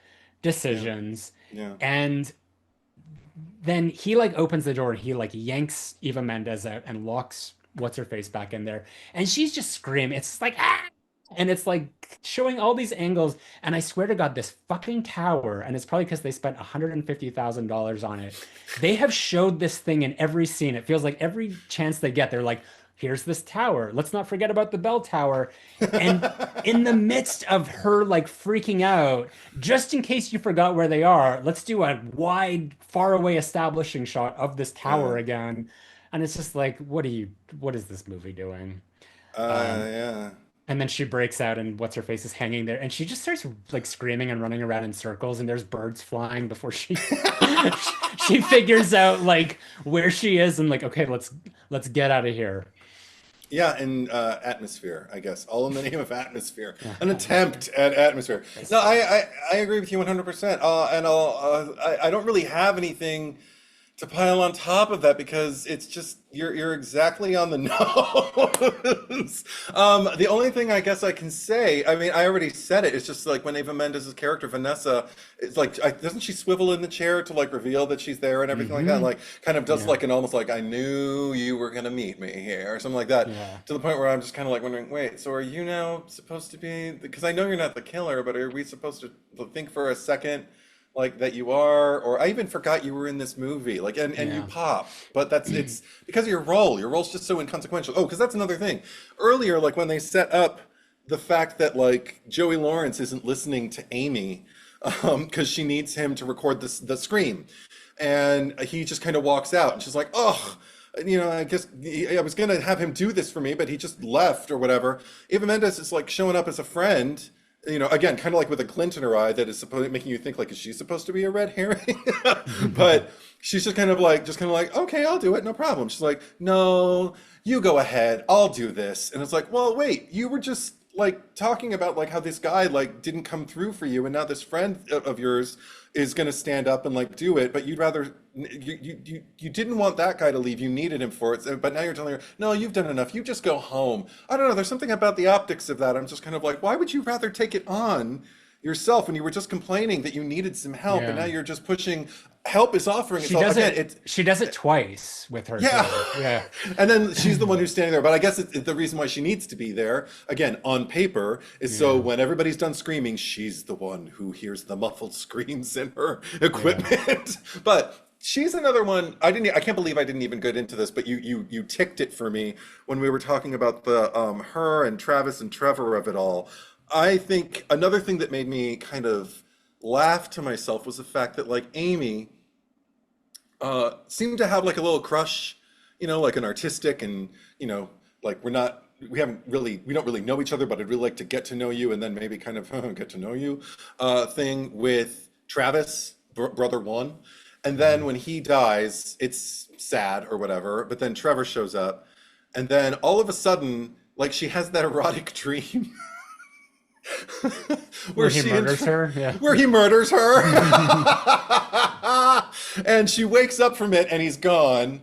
And I'm just kind of, I couldn't help but think like, okay, so bitch has got a lot of things to sort out, like psychologically in terms of like herself and everything, because I think she's unwittingly transferring a lot of her romantic feelings that she had and her idealism toward Travis now in Trevor's direction because he looks just like him. And and she doesn't have the time to really sort through it because she's got this crisis ahead of her. But again, like you mentioned before, the fact that she keeps confronting him about just like, where are you? I'm not doing it. And he's like, look, I can't tell you, but I'll tell you a little bit, but not enough because again, we need to ineffectively set me up as like maybe a red herring. And I need to just kind of like tell you, you just have to trust me, which is probably like the number one most sus thing you can say if you are a suspect in a slasher film. So it doesn't help me trust him, but it also doesn't really, again, pay off in any way because there's no kind of like big reveal. Then he isn't the killer. But it's almost been more interesting if he'd just been the killer. It's been like, oh, so that's what all this has been about. But I guess then it would just make her look stupid. It's so poorly organized. I'm sorry. It's all over the place. One other thing, because you were just making me think of something. Why wasn't the climax in the bell tower? Like they put so much emphasis Right. on it. Like that would have been a great location, and you make use of like you wanted to do a Vertigo thing, I guess and because instead, Vertigo and Batman got there first. I don't but know. instead to have like the climax play out on this like this movie set with this like stupid looking like alien spaceship and like this graveyard. Jesus But Christ. the thing, okay, and this will be the because we're going on long here. When Yeah. they're in the thing and they knock into the rack with the prop guns on it, Yeah. because this is something again another example of just like poorly thought out tension because they did a decent enough job establishing Reese's gun earlier when they're in the car and she's talking Yes. about Foxy Brown and Reese has like the gold-plated gun and Amy Yeah. clocks it so Amy knows what gun is Reese's Yeah. and here's the situation where this like rack of like 100 well let's see 50 prop guns falls on the ground and the three of them as Yeah. in like Trevor and Amy and Professor Solomon are just like reaching for they don't even know which gun to grab and Yeah. they're in this Mexican standoff Yeah. of Yeah. just like this is there one of these is the loaded gun and it's gonna shoot you and it's like you know this probably would have worked if maybe there was like three guns on the floor or something like then it's just like assuredly one of those is going to kill someone. But the Yeah. fact that there's like a pile of 50 of them, like how do they, what like comprehension skills or anything are they using to like decipher which was the right one to grab? So we're in the standoff and he's doing the whole thing where he's like bugging his eyes out at her like come Yes. on like she I love that though but it's just Me like too. nothing it's there's no way that one of these guns is it other than like her Hmm. knowing which one to grab but it's still like it's just like no tension Yeah. whatsoever so it just felt like every decision along the way just like it needed to be thought out and this it Yeah. was yeah I can't say anything I'm just a broken record at this point No, with that my said, frustration. kind of like with the criticism of the tunnel, which I totally agreed with. There was one thing that I could find. I don't even remember who did it. Maybe it was Amy. Hmm. But at some point, while they were sifting through like those hundreds and hundreds of guns, I noticed one of the people who was sifting through it was picking up guns and like tossing them out of reach. And I was like, that was the only person who I saw doing that. And I was like, oh, that's smart because if you just look at it and drop it, what's to keep you from just like picking up another gun, dropping it, and then picking up the exact same gun by process of elimination and just eliminating the same two guns over and over again? But if you like kick them across the floor or toss them out of Hmm. reach, like you'll know okay, everything that's like outside this circle is like stuff that I've already checked. So at least that felt like with an eye towards strategy. Like I Hmm. thought that, and that's something that I would hope that I would think of in the moment. But in the franticness of just like going through guns, I don't know if I would have had that presence of mind. So that was Hmm. again like one minuscule thing that I was like, Yeah. that hooks me in. That makes me more excited to watch what's going on if somebody's doing something well on the screen.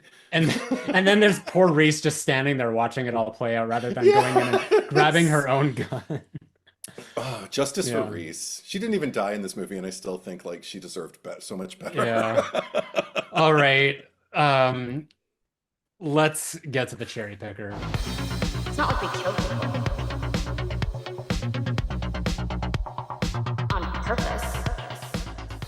All right. We need a cherry on top. I think I've made my opinion very clear, but perhaps there's someone else you think. I mean, I made mine too, but it is the cherry picker. So you want Vanessa Eva Who Mendes, Eva Mendes? Who was your you mean Loretta Reed? Devine, I Reese. mean, Yeah. it would have been if she was playing the same character. I think if she had retained the Well, I intelligence of the mean, neither of them are really playing great characters in this movie, so I think we're yeah. basically praising the actresses. But yeah, Yeah. I'm Yeah. cool with Eva Mendes giving it, getting the representation Yeah. in there. Sure, But yeah. that's the thing. It's just like this is the first thing I remember Eva Mendes being in. And Mm. um yeah, it's just like every time I saw her after, I'm like, oh yeah, she was in that movie I didn't like. But like She she's was like she's that just a breathtaking beauty in yeah, that she's movie just I didn't like. a presence, yeah. Oh Um God. it, um fun fact, fun fact, she's married to Ryan Gosling. Did you know that? No. Oh Yeah. my God. Okay. Yeah, they've been married for a while. They have kids. Like they're just like this is Oh my. just Oh, I bet they're completely beautiful. completely on the DL. Wow. I did Which not even know that. yeah, Wow. All which right. makes Well, sense. Well, he's Scorpio, so it makes sense.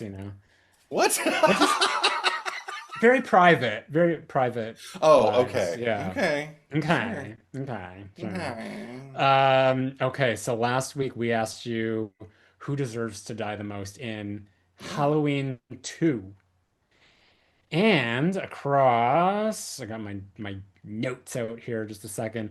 Patreon, Instagram, and YouTube, the vote was 220 for Pamela Strode, which is my nomination, versus 350 for Dr. Frederick Mixter, yours. Hey. Hey. Oh, somebody's upset. A little. I think it was the wrong choice, but Well, let's hear the peanut gallery. let's hear. Fear queer horror guru Dr. Mixer Oh. drove drunk back to the hospital and performed drunk on Lori's surgery. Hmm. I'm just reading Agreed. it how it's I all like it. presented. Drunk on Lori surgery. I Drunk like on it. Lori's surgery. Blue box. Pamela. Your biological mother birthed the boogeyman, and your adoptive mother was an a-hole. I'd have another glass of Chardonnay, please, today as well. Nice. Thomas Baker. Never trust a mom named Pamela. Oh, Pamela Voorhees was a good mother. She certainly thinks so. Maybe a good mother, but not like a good person. No, but she's the idealized. Victor Miller wrote her to be the antithesis of. Here we are back to Bates with Brenda Bates in the first movie. Norma Bates. He wanted her to be kind of like the idealized mom, whereas she was kind of like the worst case scenario mom. He wanted Mhm. Pamela Voorhees to be the mother he never had, who would come to his aid and Well, I mean, avenge his death by killing people to if keep you're kids safe. if you're Jason, she's good. If you're anyone Yeah. else, watch out. So she's a good mother. Amethyst Frost, Mrs. Voorhees' voice. She wasn't a very good mother. And and yes, I totally subscribe to Eddie's new theory that Pam went to that swingers party, ended up at Tommy and Lindsay's neighbor's house, and was the one who turned off the porch light when Lori was screaming for help. I'm not her mother, she yelled as she flipped the light switch. I hope I remember that for all time Mhm. when I see that moment in the first movie now. Jazzy Boo, I will always pick the DRs. The doctors. Okay. Doctors, the Took me a minute. doctors. I'm like, Yeah. what? Baby Ghoul, I chose Pamela Strode. A parent who is emotionally unavailable can create just as much trauma in a person as a night or two with Michael Myers. Also, what's up with bad mom characters being named Pamela? Justice for Pamelas. What was Tree's mom's name? It Did we wasn't ever? Pamela. I Yeah, don't because we always remember. just called her Tree's mom. Well, I mean, because that's what people identify her as. Yeah. If she had a name, we probably would have made it infamous by now, but I Well, don't it's know. because she was in the sequel. That's true. So But maybe it did she was have a like name then? it might have been Does found anybody out. know? Yeah. Julie says Amethyst. There we go. Yeah. Missed opportunity. Dr. Robert Holston, Dr. Mixter sounds like a drug dealer's name. Mixter. Or a Dr. DJ. Dr. Mixter. Yeah, Dr. Mixter's mixtape. He wasn't a very good mixter. Raven FX, this is actually hard.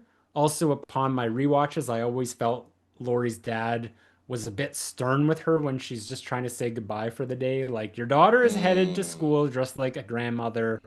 I'm sure you can use a lighter tone as you tell her to do you the favor that will ruin her life. Anyway, I'm going with Pamela. The doctor is an ass for sure, but it seems like it's a widespread cultural problem in the hospital. The only person holding it down was the charge nurse. Pamela is a special kind of evil. I hate people in real life who adopt children just to be horrific to them. So fuck Pamela. Michael should have come out from behind her laundry and got her ass. Oh, What the was, hanging laundry. yeah, I never forget it, but I never really kind of like drew the connection between yeah, Cursed and yeah. that's funny. All What right. was the name of the neighbor who Who? Lori, Mr. Something is 87. Oh, you would know better than I would. I don't remember Shit. things. Amethyst. What would we what would we do with Amethyst is just like Providing on more call for providing more yeah. background on Julie here. In the original Cherry Picker poll, her birth name Julie Gelbman was provided, but now she's just Tree's mom. Yeah, she's just Trace mom. B. Spencer. I feel like the doctor's misdoings are worse. He has probably been negligent with way more people than just Lori and the kid who 100%. ate the razor blade. Yep, I agree. Sean Prinsick. I vote for the doctor. Personally, I hated that sex-crazed weirdo in the hot tub more because he was super creepy. Most of the medical staff was either pretty worthless or unnaturally horny. The fact that you could easily make the porno version of the night shift crew in this film shows how bad at their job they all are. I liked the nurse who gets killed at the end and lifted up by Michael. She seemed like she genuinely cared about her job and the patients. It always hurts when she dies. Might be controversial, but I actually prefer this version of Halloween 2 over Halloween 2018. Not at all. Although it does feel like DLC on a video game at times rather than a fully fleshed out film sequel. I feel like the ending in this film felt like a proper end for Michael and Loomis's story. I mean, there's a finality to it that Yeah. I like enjoy. Yeah, Mr. Riddle. Lori, Mr. Riddle is 87. that's right. He Thank can you, he can Amethyst. still watch. That's all I can do. Once you get the name, you're off and running. Yeah. The five. I voted Pamela Strode and then heard Edward's rant on Dr. Mixter. I then promptly changed my vote to Dr. Mixter. Thank you. Respectfully, screw that guy. Yeah, 100%. Hey, there's no going backsies. Once you've chosen, you gotta own Oh that. God. No going backsies. Grant Dempsey, ideally sung in Chucky's voice. Doctor, doctor, give me the news. I've got a bad case of voting you. Thank you. For both of you. Adrian Phillips, Dr. Mixter. He mixed her real bad. I'm quite shocked that the nonchalant domestic abuse enabler wasn't a mention. Eddie paused. He. I like the meme of the mother as a choice. The line delivery is campy, brilliant, but it just feels irrelevant to the immediacy of the events in the movie. Sorry, Zack. I will trust the reliable narrator dream Lori has, even though pivoting back to my answer finally, Mixture's got Lori sedated and operated on by a man vying for the title of more inebriated than Donald Pleasance on the set of Halloween 5. I'm beginning to understand why it's called Haddonfield Memorial Hospital. Ahem. But that Bobby, he was a right goner in it. Proper Right corner in it. cooked geezer. Couldn't listen to old Loomis. He was tea and crumpets from then on. Couldn't believe it. Miss Sen, I'm sorry if you're English or Zach and have to read here. The use of tea and crumpets. Tea and crumpets. Tiona S. This was by far the toughest matchup yet. I'm going to go with Pamela, though, because Zach's rant was hilarious. Have fun in Italy. Thanks, Tiona. Yay. And finally, Silent Saturn. Maybe Pamela just wanted to make it clear that she has no blood relation to Michael. You know, self-preservation. That's probably also why she stayed away that night. Still gets my vote. Okay. All right. So, who's your ULFC nom? That's a good question. I don't know. There's just it's ULFC. like when you walk into the bakery at the beginning of the day and everything's fresh and you're just like, gosh, there's so much to choose. I just don't know where to start. But I am gonna choose one. I'm gonna choose Sandra, just because number one, like I mean, we said it all, but just to recap, she is in a different movie than everybody else, and I would have sympathy. I love that Tree's mom came up in this discussion because here we have another prankster, and she does one of those kinds of pranks that I don't like, which is feigning injury and or death when she is discovered by her alleged best friend on the floor of the set of the movie that her friend fought for her at, and then shocks everybody, and then proceeds to spend the rest of the day wasting everybody's time, bad take after bad take, and seemingly like oblivious. She's just kind of like the worst, the worst, least self-aware person that and again, there could be sympathy for that if she weren't a prankster on top of it. I don't like when people pretend to be injured or pretend that they need help in any kind of way that makes someone's heart race. I've had people play pranks on me. I literally had someone call me once and leave me a voicemail, and they were an actor, and actors don't generally do this shit, but he was in tears, crying on my voicemail, telling me he just needs to talk to someone. He just needs to talk to someone. I was like, holy shit. And then he just popped right out of it and just said, like, so call me back whenever you feel like it. You know, no big whoop. And I was like, my heart stopped, you fucker. And when I brought it to his attention, see, this is personal. It's personal.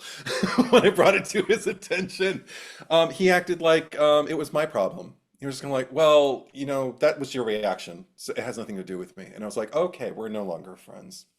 So that's how seriously I take that kind of shit. Personal. It was personal. So I don't like it. So kill her. Kill her again. Show me the movie where she dies again. How about you, Zach? Well, before I give my nomination, Amethyst Frost said you guys could just nominate Trevor and Travis. That opportunity is already passed though because you've given yours. But could you imagine just like let's just see. This is the ultimate test of just like who do our watchers, listeners like better? Trevor would win because he's the only one who does anything that's sus. Travis is innocent. He's just good at what he does. Trevor's a creepy fuck. So I would vote for Trevor, but Sure. I'm not gonna. But yeah, people would just like be like, I don't remember which one was which. I know, right? Yeah. Like people be like, they both look like the guy from Legally Blonde. I choose Warner. I don't know. Go on.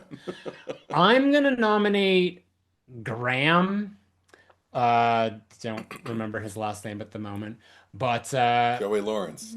Joe, the Lawrence brother character, because he's just completely arbitrary and pointless to the movie. He's kind of a schmuck, but he's not like enough of a schmuck to warrant like or just to like elicit like a reaction out of me. Like Mm, his whole personality is just sort of being there on set and like he's even holding up production. He's like sitting on the bed when they're like ready to shoot and it's just like okay, whatever. Like is what is his role? Is he like a producer? Is he coming up with the money? Is that like something that they film at or teach at film school? It's just like this is how you learn to be a producer and just like have a rich father who produces movies and stuff. So I don't really know what he's doing there. He doesn't seem to be really productive. At the end of the movie, it's like I guess he's like now Team Amy as is Toby because he's now like happily doing the sound for her. And this yeah. guy's like, you like Amy will have a three picture deal and yada yada. Like so now it's like suddenly he's I guess like he's just going where the success is. So he's, Hmm. riding her coattail. So he's a coattail rider, Yeah. but he doesn't want to do the work. She asks him for some help and he just sort of like smirks at her and he's like, "Eh," and takes off while he's on his cell phone, Hmm. pretending to be on his cell phone. I don't know. Um, Not a red herring, not a love interest, not a comedic foil. He's just nothing. And then he's mysteriously there at the end and he grabs I mean, this is the thing. It's like he's a film student. He should know that like a chair is on a set would be like a prop or whatever that he Yeah. uses to like bash what's his Oh face on the back. And God. it's just like you're not even effective at like, you know, trying to diffuse this situation or anything. And then he Yeah. gets shot in the back.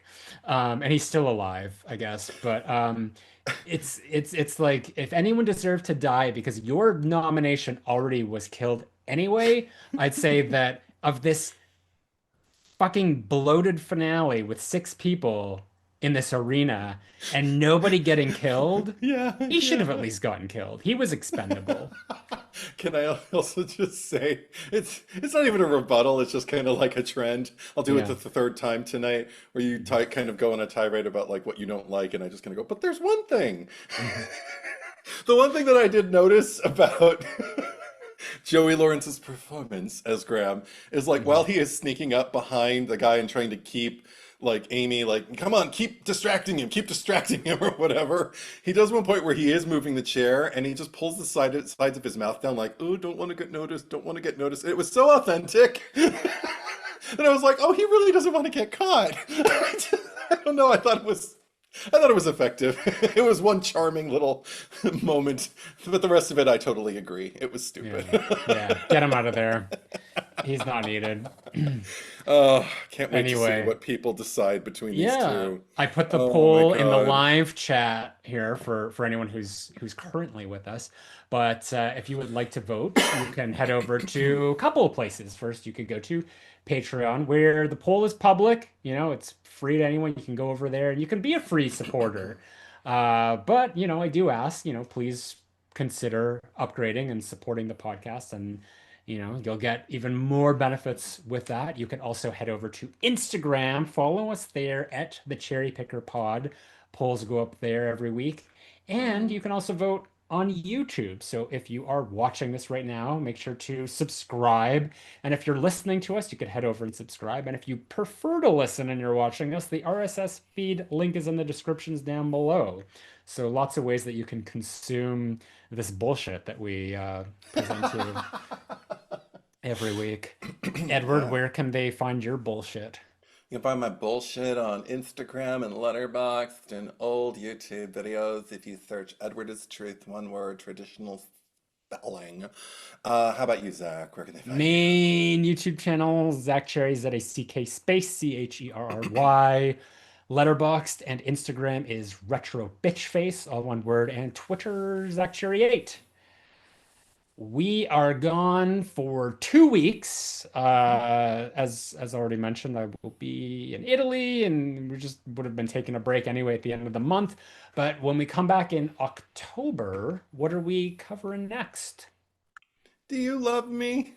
Like a sister?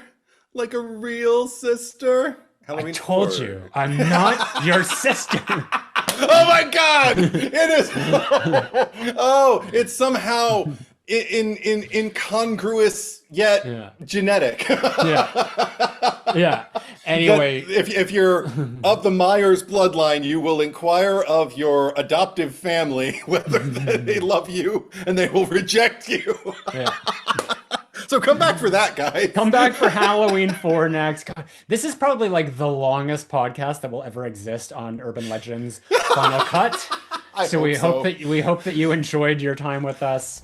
But anyway, thank you for watching. Thank you for listening, and we will be right back.